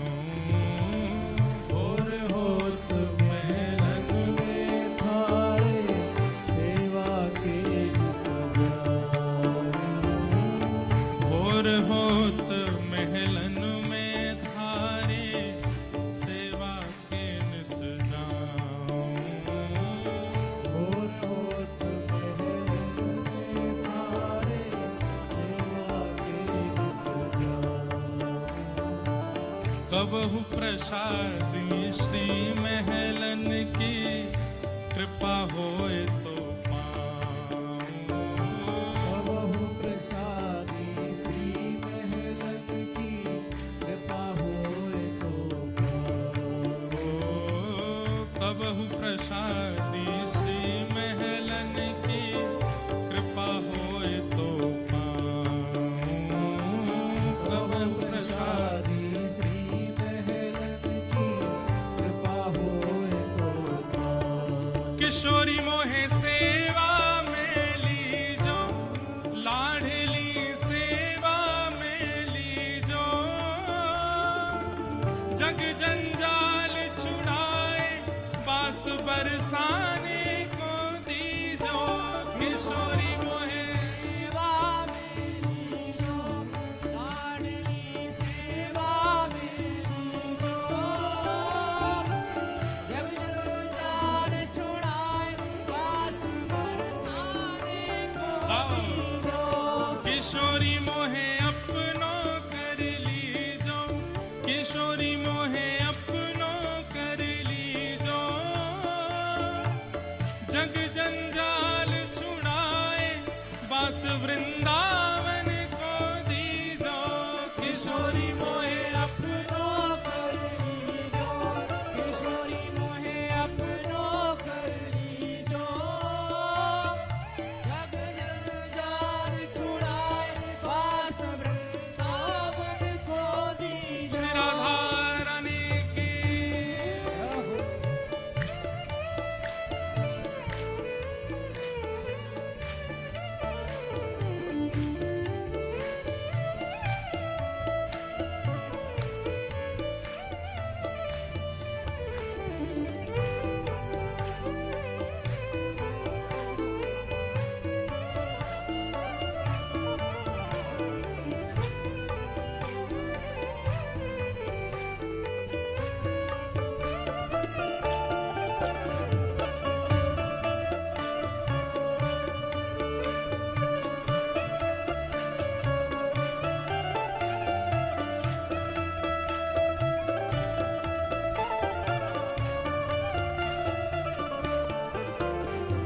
पड़ी रहूं मैं द्वार तिहारे, रसिकन दर्शन पाऊं।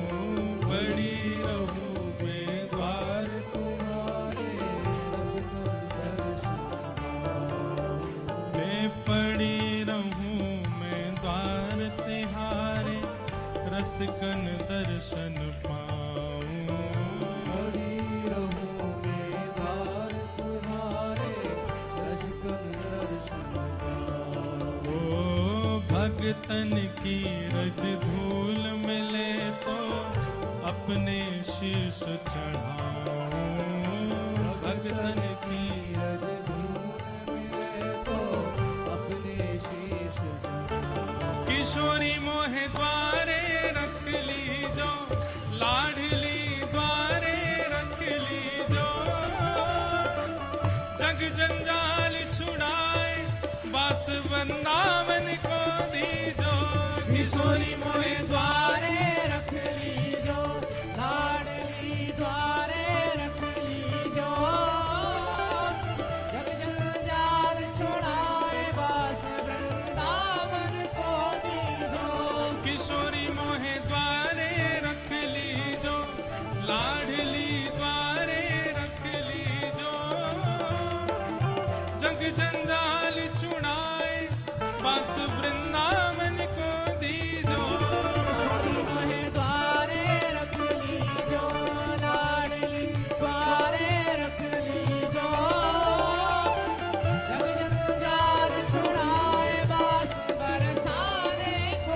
जैसे हे श्यामाजू, जैसे आप सबको कृपा करती हैं, जैसे ठाकुर जी श्री यामुनाचार्य जी को स्वीकार कर रहे हैं, आप स्वयं ही बुला करके बिना उनके किसी साधन को देखे उनको स्वीकार करते हैं नाथ, ऐसे हमको भी स्वीकार कीजिए, हम पर भी कृपा कीजिए।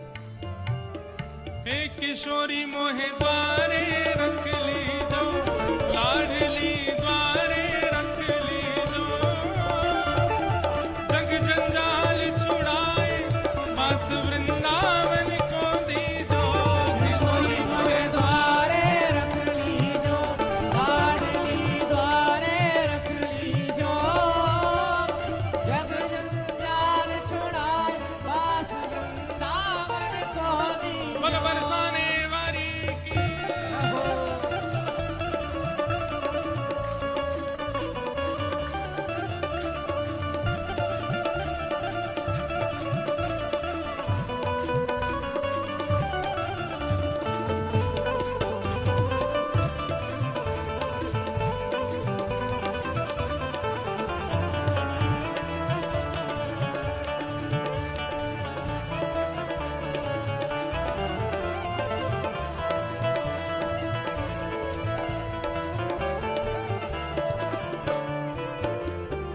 भूख लगे तो ब्रजवासन के टूक मांग के खाऊं।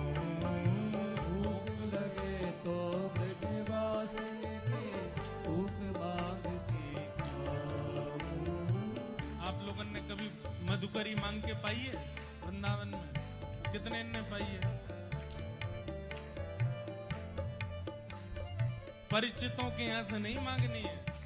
कई लोग हमारे घर पे ही आके मांगे, क्यों? कथा सुने महाराज जी जाने। परिचित नहीं, अपरिचितों के यहाँ से मांगो, और ऐसे ही कोई रैंडम घर में जाओ मांग लो, और सुनिए फिर जो मिल जाए उसमें दोष बुद्धि मत देखिएगा। ये हमने आचार्य चरणों से पूछा कि कई लोग स्वभाव से थोड़े कठोर होते हैं, उनसे कुछ मांग लो तो कुछ ऐसा दे दें, या कुछ गाली गलौजी दे दें, तो गाली को ही उस दिन की भिक्षा समझ लेना। बोले ये हो आज भिक्षा मिली है, भिक्षा में कहा दियो है, गारी दई है हमको। अरे धन्य है कि जो गारी ठाकुर जी को पड़ी है वो आपको भी मिली है। भूख लगे तो ब्रजवासन के टूक मांग के खाऊं।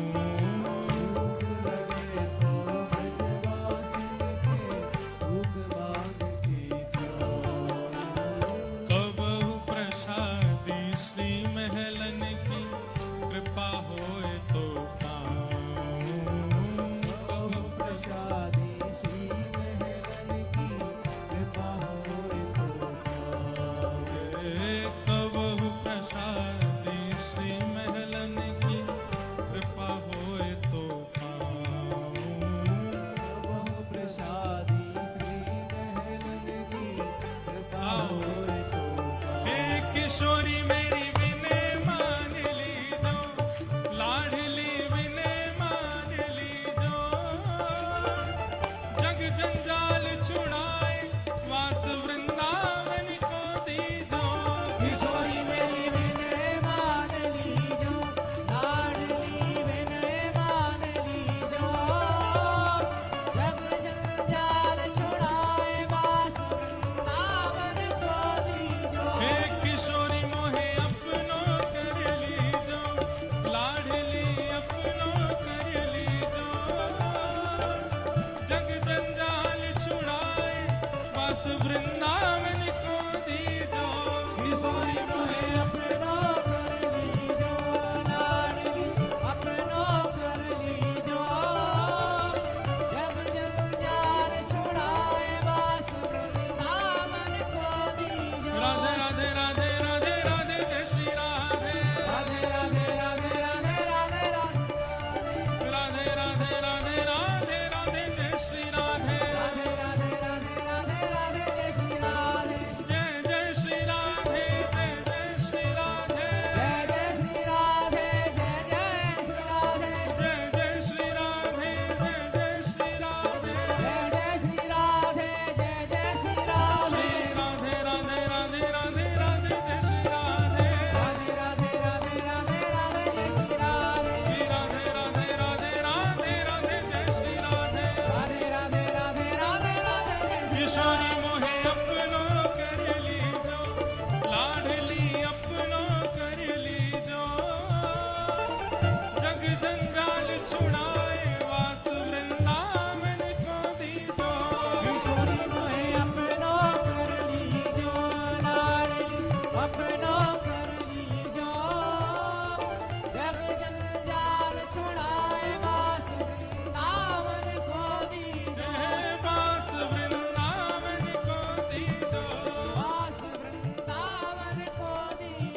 किशोरी मोहे शरण राख लीजो, लाडली शरण राख लीजो, जग जंजाल छुड़ाए वास वृंदावन को दीजो। किशोरी मोहे शरण राख लीजो, लाडली शरण राख लीजो, जग जंजाल छुड़ाए वास वृंदावन को दीजो। किशोरी मोहे अपनो कर लीजो, लाडली अपनो कर लीजो, जग जंजाल छुड़ाए वास वृंदावन को दीजो। किशोरी मोहे अपनो कर लीजो, लाडली अपनो कर लीजो, जग जंजाल छुड़ाए वास वृंदावन को दीजो। राधे राधे राधे राधे राधे जय श्री राधे, राधे राधे राधे राधे राधे जय श्री राधे। श्री राधे राधे राधे राधे राधे जय श्री राधे, राधे राधे राधे राधे राधे जय श्री राधे। जय जय श्री राधे, जय जय श्री राधे, जय जय श्री राधे, जय जय श्री राधे, जय जय श्री राधे, जय जय श्री राधे, जय जय श्री राधे, जय जय श्री राधे। श्री राधे राधे राधे राधे राधे राधे राधे, राधे राधे राधे राधे राधे राधे राधे। श्री राधे राधे राधे राधे राधे जय श्री राधे, राधे राधे राधे राधे राधे राधे राधे। श्री राधे राधे राधे राधे राधे जय श्री राधे, राधे राधे राधे राधे राधे जय श्री राधे। श्री राधे राधे राधे राधे राधे जय श्री राधे, राधे राधे राधे राधे जय राधे जय श्री राधे। जय श्री राधे, जय जय श्री राधे, राधे जय जय श्री राधे। बोल लाडली लाल की, बैठ जाओ।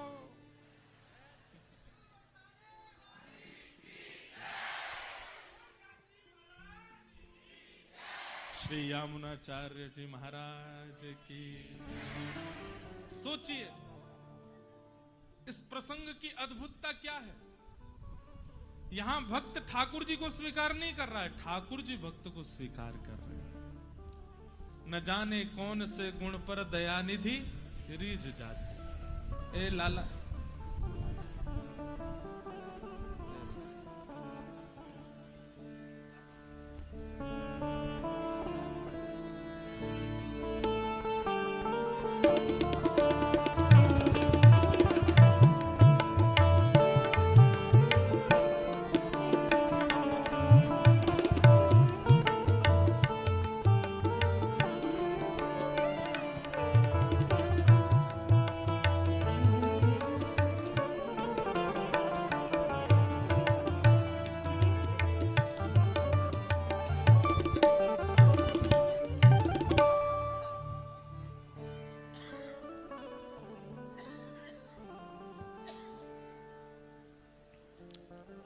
तो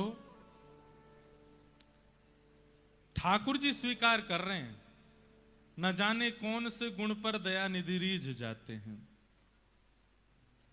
इसलिए या तो कोई सेल्फ इनबिल्ड गुण हो जाए आपका जिस पर ठाकुर जी प्रसन्न हो जाए, या फिर कोई आचार्य चरणों से गुण सीख लो। क्योंकि साधन से ठाकुर जी प्रसन्न तो होते हैं। साधन किसको कहते हैं? साधन मतलब इतने यज्ञ करो, इतने नाम जप करो, इतनी संतों की सेवा करो, इतने ये करो, इतने ये करो, एकादशी करो, प्रदोष के व्रत करो, ये करो, ये सब साधन है। साधन से ठाकुर जी प्रसन्न तो होते हैं, पर अति प्रसन्न ठाकुर जी तो गुण से होते हैं। जैसे किसी लड़का लड़की का ब्याह होना हो तो लड़की की योग्यताएं तो बहुत बता दी हूं। योग्यताएं क्या है? बचपन में इतने परसेंटेज स्कूल में आए थे, इतने परसेंटेज कॉलेज में आए, यूनिवर्सिटी में टॉप किया, विदेश जाकर के ये डिग्री हासिल की, वहां पर ये किया, जॉब में इतना अच्छा एक्सपीरियंस है, आदि आदि। और उसके सारे गुण ही गुण लिखे रहे, उसके क्या कहते हैं, सारे साधन ही साधन लिखे होते हैं, लेकिन उनमें गुण नहीं होता। फिर जब ब्याह हो जाता है फिर गुण पता चलते हैं।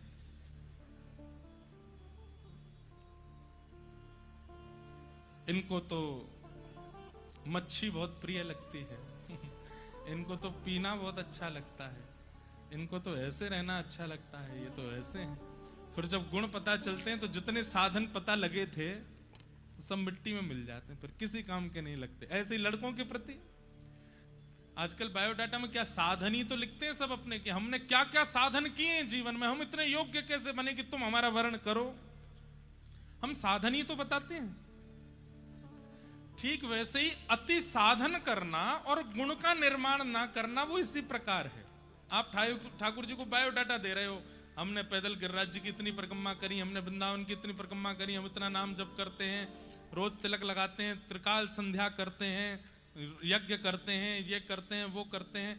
अब साधन तो आपने ठाकुर जी को बता दिए, पर ठाकुर जी कह रहे हैं गुण का क्या, आपका स्वभाव कैसा है, हृदय कैसा है, उस गुण का क्या। श्री यमुनाचार्य जी महाराज का गुण देख करके ठाकुर जी जैसे सामने आए स्वीकार कर लिया, इसलिए गुण निर्माण करो, उससे ठाकुर जी प्रसन्न होते हैं। हम तो अपने सब श्रोताओं से कहते हैं कहीं भी दर्शन करवे जाओ ठाकुर जी से यूं पूछे करो, हे गोविंद देव जी आप सुबह से ठाड़े हो, कैसे हो, ठीक हो, आनंद मंगल है, आज कछु पायो, ब्यारू है गई आपकी हैं, मंगला भोग है गयो, शयन भोग है गयो, प्रेम तो पा तो रहे हो ना। रोज पूछने लगो, कवई तो बोलेंगे, आज नहीं तो कल, कल नहीं तो परसों, परसों नहीं तो, अरे बोले हैं ठाकुर जी, रूप गोस्वामी से बोले हैं, सनातन गोस्वामी से बोले हैं, गोपाल भट्ट गोस्वामी से बोले हैं, हमसे क्यों नहीं बोल रहे? हम पूछते ही नहीं, ठाकुर जी से पूछते ही नहीं, अपनी बतावे जामे ठाकुर जी। गुण ठाकुर जी को प्रिय, यामुनाचार्य जी को ठाकुर जी ने स्वीकार कर लिया। इन्हीं यामुनाचार्य जी को श्री रामानुस्वामी जी अपना गुरु मानते थे। पर आप लोगों को एक बात सुनकर के इतना आश्चर्य होगा, ठाकुर जी ने रामानुजाचार्य जी और यामुनाचार्य जी का मिलन होने ही नहीं दिया। क्यों? अब बात सुनो। ठाकुर जी इन आचार्यों को पृथ्वी पर क्यों भेजते हैं? ताकि हम लोगों के भटकाव को ये दूर करें, हम लोगों को ये सद्मार्ग दिखावें। जब श्री रामानुजाचार्य जी प्रकट हो गए और श्री रामानुजाचार्य जी के मन में भाव आया कि अरे श्री रंगम में श्री यामुनाचार्य जी हैं, मुझे उनसे गुरु दीक्षा लेनी है, मुझे उनसे पंच संस्कार लेने हैं। तो ठाकुर जी ने मन में विचार किया कि भाई अगर ये दोनों मिल गए तो संसार पृथ्वी पर कोई भी व्यक्ति पुनर्जन्म लेगा ही नहीं। ये दोनों मिलकर के ऐसी भक्ति की बाढ़ ला देंगे, सुनामी ला देंगे पृथ्वी पर कि वे पृथ्वी से सब कल्याण करके वैकुंठ आ जाएंगे, पृथ्वी सबरी वैकुंठ में आ जाएगी, पृथ्वी पर कोई जन्म ही नहीं लेगा। पुनर्जन्म क्यों होता है? पाप के कारण होता है। पुनर्जन्म क्यों होता है? पूर्व साधन रह जाते हैं, उनके कारण होता है। पुनर्जन्म क्यों होता है? पूर्व के कृत्य रह जाते हैं, अवशेष रह जाते हैं, उनकी वजह से होता है। ठाकुर जी ने मन में विचार किया, एक तो यामुनाचार्य और दूसरे रामानुजाचार्य, अगर ये दोनों मिल गए तो ये ऐसी भक्ति का प्रभाव डालेंगे कि पृथ्वी पर केवल घास फूस पेड़ पौधा पहाड़ रह जाएंगे, मानव तो आएंगे ही नहीं, पुनर्जन्म होगा ही नहीं फिर किसी का। तो पृथ्वी रूपी फुलवाड़ी का क्या होगा? इसलिए ठाकुर जी को कई लोग मुझसे इंटरव्यू में पूछ लेते हैं, महाराज जी आपको नहीं लगता युवाओं को संभलने? मैंने कि जितने संभल लें ठीक है, जितने नहीं संभल ले कछु पृथ्वी के लेंगे तो छोड़ो, आन दो बार बार। ठाकुर जी को चिंता हो गई। बताओ, कभी आपने सुना होगा कि फलाने व्यक्ति ने उन दोनों को मिलने नहीं दिया, फलानी स्त्री ने उन दोनों को मिलने नहीं दिया, उनकी बुआ नहीं मिलने दी, उनको ये नहीं। यहां तो ठाकुर जी ने नहीं मिलने दिए, यामुनाचार्य जी और श्री रामानुजाचार्य जी। प्रसंग तो बाद में आना है, लेकिन मैं अभी सुना देता हूं। यामुनाचार्य जी का प्रसंग है। जब श्री रामानुजाचार्य जी प्रकट हो गए और प्रकट होकर के श्री कांचीपुरम में रामानुजाचार्य जी निवास करते थे, तो यामुनाचार्य जी के मन में आया कि अब मैं वयोवृद्ध हो गया हूं, अब जाने से पहले इस श्री परंपरा को किसको सौंप के जाऊं जो इस परंपरा को आगे तक लेकर के जाए। अनेक शिष्यों पर दृष्टि डाली पर उनको कोई ऐसा योग्य दिख नहीं रहा था। तभी उन्होंने चर्चा सुनी। कांचीपुरम में वरदराज भगवान की सेवा करते हैं श्री रामानुजाचार्य जी। अब ये बीच में मैं थोड़ा बहुत आगे चला गया हूं। रामानुजाचार्य जी के जन्म का भी प्रसंग नहीं आया, क्योंकि यामुनाचार्य जी हैं इसलिए मैं बोल रहा हूं। तो यामुनाचार्य जी कांचीपुरम गए और वहां श्री वरदराज भगवान का दर्शन किया। हमारे श्री वरदराज भगवान, वहां दो वरदराज भगवान हैं। एक वरदराज भगवान के तो दर्शन आप सब लोगों को हो जाएंगे, पर एक वरदराज भगवान है वो जलाशय के अंदर रहते हैं। वो 40 साल में एक बार बाहर लाए जाते हैं। अभी संभवतः 3-4 वर्ष पहले ठाकुर जी बाहर पधारे थे और हमारे श्री मलुक पीठ वाले महाराज जी वहां दर्शन करने भी गए थे। अब वो 40 साल बाद ही आएंगे बाहर। हम सब तो 80 के आसपास के आ जाएंगे, तब तक बचेंगे भी कि नहीं पता नहीं। महाराज जी तो दर्शन कर आए एक बार। हमने कही महाराज जी हमको भी ले चलते संग में। वरदराज भगवान वो जलाशय में ही विराजते हैं। 40 साल जाने कि तुम कोई महीने आते हैं, उतने साल बाद तभी वो बाहर आते हैं। तो उनकी सेवा में श्री रामानुजाचार्य जी थे। तो वहां कांचीपुरम में यामुनाचार्य जी दर्शन करने गए। तो जब रामानुजाचार्य जी को उन्होंने देखा, रामानुजाचार्य जी कौन है? शेषावतार, शेषनाग के अवतार। साक्षात शेषनाग त्रेता में लक्ष्मण बन करके आए, द्वापर में बलराम बन करके आए और श्री कलिकाल में रामानुजाचार्य बन करके आए। रूप देख करके ही पता चल जाता है कि गुण कैसे हैं। उनको कांचीपुर स्वामी जी महाराज ने सेवा दी थी कि आप पास के सरोवर में से जल ला करके श्री ठाकुर जी को पधराओ। तो रामानुजाचार्य जी नित्य जाते थे, जल लेकर के अपने कंधे पर रखकर लाते थे। तो जैसे ही यामुनाचार्य जी ने उनका रूप देखा और सेवा के प्रति जो लगन देखी, वो सब देख करके वे आनंदित हो गए। बोले ये है अधिकारी, इस परंपरा को आगे ले जाने का।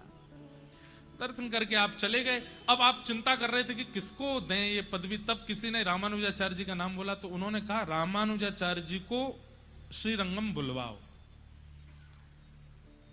और ये आज्ञा देकर के वो मंदिर के अंदर आए। तो श्री रंगनाथ भगवान ठाड़े हो गए और बैठ करके बोले यामुनाचार्य जी मुझे आपकी बहुत याद आ रही है।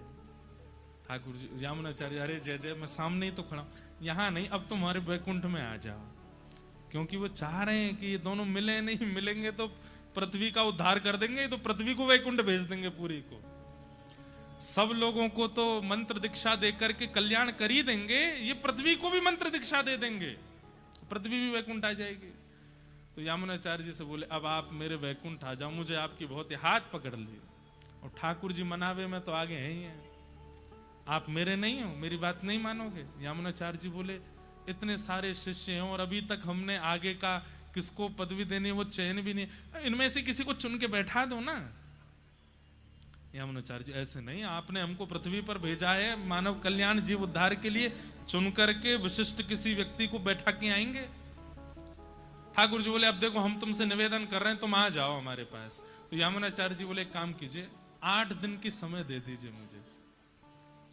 8 दिन क्यों? बोले आचार्य हैं वो सब जान गए, बोले ठाकुर जी चाह नहीं रहे कि मैं और रामानुजाचार्य मिले। तो 8 दिन का समय क्यों मांगा? बोले जिसको मैंने आज्ञा दे करके भेजा वो 4 दिन में पहुंचेगा कांचीपुरम, और वहां से रामानुजाचार्य जी को लेकर के आएगा। 4 दिन जाने के, 4 दिन आने के। 8वें दिन रामानुजाचार्य जी जैसे यहाँ आएंगे, उनको मंत्र दीक्षा पंच संस्कार करके उनको अपना शिष्य बना करके तुरंत वैकुंठ चला जाऊंगा। इसलिए 8 दिन की मोहलत मांगी। ठाकुर जी 8 दिन दे दो। ठाकुर जी बोले ठीक है 8 दिन दे दिए। अब यामुनाचार्य जी बाहर गए, ठाकुर जी जैसे ही पौड़े, ठाकुर जी बोले इन्होंने 8 दिन क्यों मांगे? सोचो, आचार्य चरणों की बात पर ठाकुर जी भी सोच रहे 8 दिन क्यों मांगे? सप्ताह मांग लेते भाई, एक क्रम होता है ना मांगने का, 1 हफ्ता दे दो, सप्ताह मांगना चाहिए थी। 8 दिन की क्या इक्वेशन है? तब विचार करके उन्होंने नेत्र बंद करके ध्यान लगाया, यामुनाचार्य जी के हृदय में क्या चल रहा है। तो पता ओहो 4 दिन में शिष्य पहुंचेगा, रामानुजाचार्य जी को लेके आ जाएगा, ये तुरंत उनको दीक्षा देंगे और दीक्षा देते ही वैकुंठ आएंगे। अब ठाकुर जी दोबारा तो बुला नहीं सकते यामुनाचार्य जी को, नहीं तो संशय हो जाएगा ठाकुर जी क्यों जिद कर रहे हैं इतने। रामानुजाचार्य जी को जैसे ही पता चला कि श्री यामुनाचार्य जी ने आपको बुलाया है, आह, तुरंत उसी समय चल दिए। बोले मैं तैयार, मैं तो उनको गुरु मानता हूं और मेरी बहुत इच्छा है कि मैं उन्हीं से ही गुरु दीक्षा ग्रहण करूं, वैष्णव दीक्षा पाऊं। रामानुजाचार्य जी आ रहे थे और जैसे ही श्रीरंगम पहुंचे, यामुनाचार्य जी के सन्मुख आने ही वाले थे, उससे पहले ही ठाकुर जी ने यामुनाचार्य जी को भगवत धाम बुला लिया। लेकिन यामुनाचार्य जी इतने विद्वान हैं, वो जब पधारे तो ऐसे पधारे, 3 उंगली बंद करके बैठे, ऐसे उनकी मुद्रा थी। जब उनका शब्द देखा, रामानुजाचार्य जी बहुत रोए, चरण पकड़ पकड़ के खूब व्याकुल हुए, मूर्छित हो गए, मूर्छा टूटी। उन्होंने कहा दर्शन तो कर लो। बोले मुझे इनसे दीक्षा लेनी थी, ये मेरे आचार्य, मेरे गुरु हैं। बोले अब कोई बात नहीं, अब दर्शन करो। तो आपने सर्वांगीण अंग का दर्शन किया और जैसे ही आपने 3 मुट्ठी बंद देखी, तब रामानुजाचार्य जी बोले इनको पता था कि ठाकुर जी हम दोनों को मिलने नहीं देंगे, इसलिए कुछ संकेत करके गए हैं। तो रामानुजाचार्य जी ने उसी समय यामुनाचार्य जी के श्री स्वरूप के सामने घोषणा की, अब से मैं नित्य कांचीपुर के स्वामी जी महाराज का सत्संग करूंगा, उनका सत्संग नित्य किया करूंगा। ये बात जैसे बोली तो 1 मुट्ठी की उंगली खुल गई। दूसरी बात आपने कही कि अद्वैत वेदांत के प्रकांड पंडित श्री यादव प्रकाश जी, उनसे मैं भाव श्रवण करूंगा। इतने में ही आपकी दूसरी उंगली भी खुल गई। विशिष्टाद्वैत सिद्धांत का प्रतिपालन करते हुए पूरे विश्व में मैं श्री वैष्णव परंपरा को व्यवस्थित करूंगा, ये कहते ही आपकी तीसरी उंगली भी खुल गई। और मानो जैसे मंत्र दीक्षा, पंच संस्कार तो नहीं कर पाए, पर अपनी 3 आज्ञाओं की दीक्षा उन्होंने रामानुजाचार्य जी को प्रदान कर दी। ठाकुर जी यूं ही खड़े रह गए, बोले ये कितने अद्भुत हैं कि 9 मिलते हुए भी मिल लिए दोनों। अब रामानुजाचार्य जी बोले कि उतना कल्याण तो नहीं कर पाऊंगा मैं जितना इनके रहते रहते कर पाता, क्योंकि अगर इनके रहते करते तो फिर पृथ्वी में हम लोग तो होते ही नहीं, हमारे पूर्वज ही प्रस्थान कर गए होते, सब विश्राम हो गया होता। लेकिन ठाकुर जी की इच्छा, फिर भी यामुनाचार्य जी जाते जाते 3 आज्ञा दे गए और वो आज्ञा रख करके गए। ये तो बात एक विशिष्ट, पर रामानुजाचार्य जी समझ गए ये कितनी विशिष्ट बात है। ऐसे आचार्य श्री रामानुजाचार्य जी, यामुनाचार्य जी महाराज का भगवत धाम प्रस्थान हो गया। उसके बाद फिर रामानुजाचार्य जी नाराज हो गए रंगनाथ भगवान से और दूर से देख के बोले आपने मेरे गुरुदेव से मुझे दीक्षा नहीं होनी थी, अब मैं आपके दर्शन करने नहीं आऊंगा। ठाकुर जी बोले रामानुज तुम कैसे समझोगे, आपकी आज्ञा से ही तो आए हैं हम लोग आचार्य रूप धारण करके मानव कल्याण, फिर भी आप हमको मिलने नहीं दिए। ठाकुर जी बोले तुम दोनों मिलते तो फिर सबका कल्याण हो जाता, ये संसार प्रकृति आगे कैसे बढ़ती, इस पृथ्वी का चलायमान होना भी तो आवश्यक है, इसलिए मिलन नहीं होने दिया। रामानुजाचार्य जी महाराज बोले अब आपकी जैसी इच्छा। अब यहां तो रामानुजाचार्य चले गए, अब हम रामानुजाचार्य जी के प्रादुर्भाव की सूक्ष्म कथा सुन के और फिर कथा को विश्राम देंगे।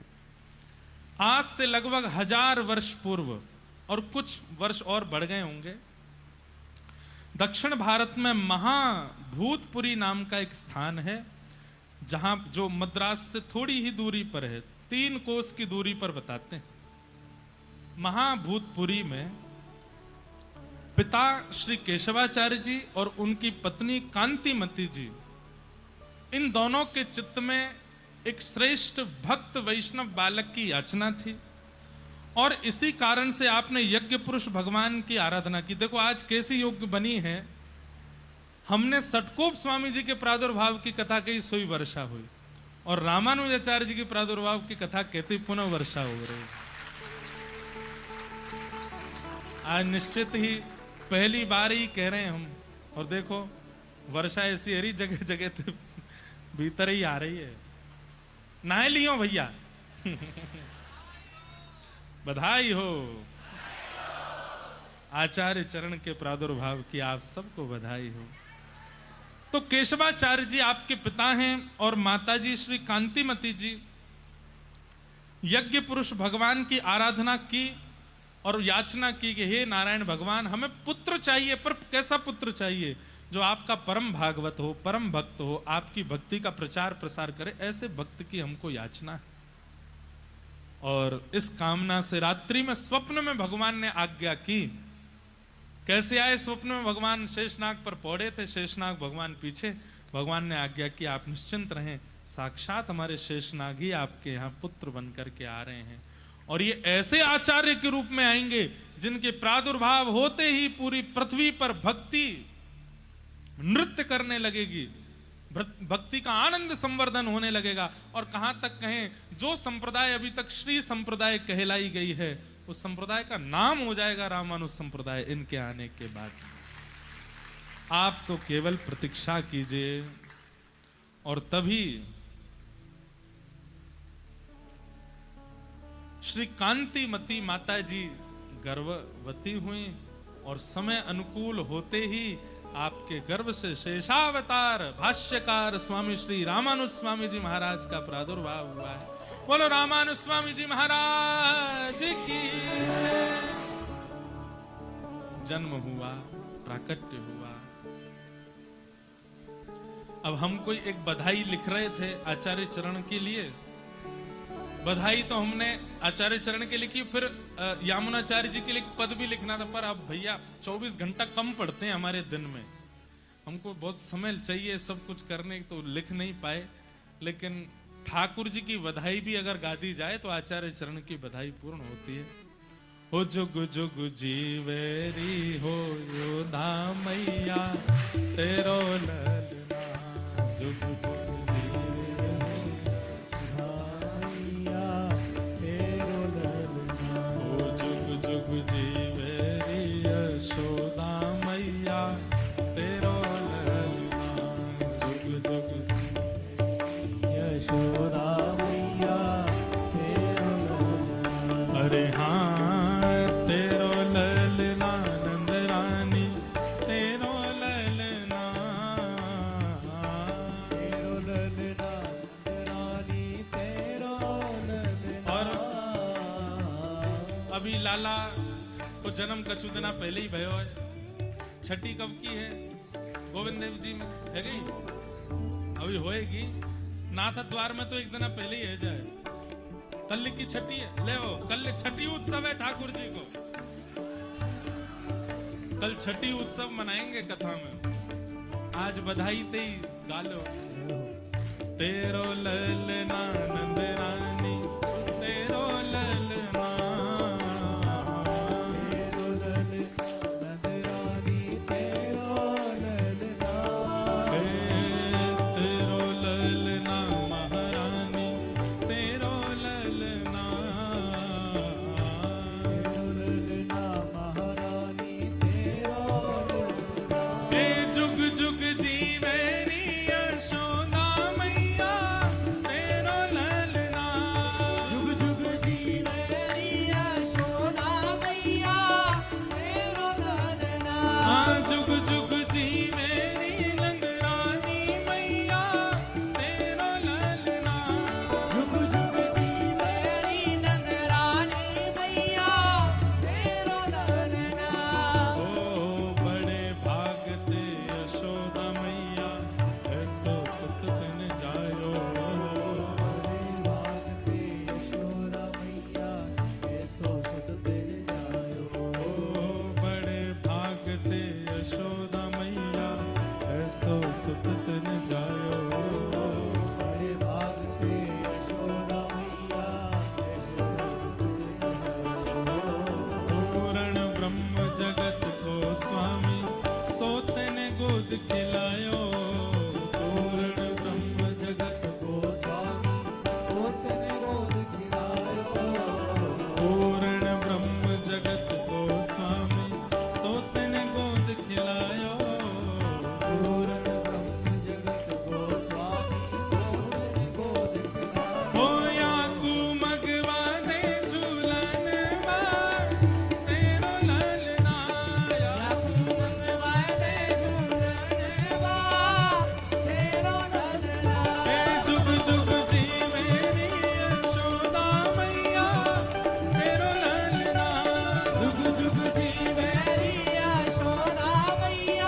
घुट मन डोले नूपुर बांध दो चरणन में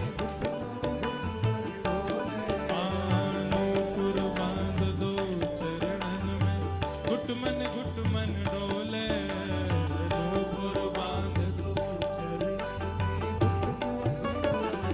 ओ पकड़े बाबा की उंगरिया तेरा ललना पकड़े बाबा की उंगरिया तेरो ललना पकड़े बाबा की उंगरिया तेरो ललना पकड़े बाबा की उंगरिया तेरो ललना जुग जुग जी मेरी यशोदा मैया तेरो ललना जुग जुग जी मेरी यशोदा मैया तेरो ललना जुग जुग जी मेरी यशोदा मैया तेरो ललना जुग जुग जी मेरी यशोदा मैया तेरो ललना आनंद भयो आनंद भयो आनंद भयो नंद घर आनंद भयो हे यशोदा के लाला भयो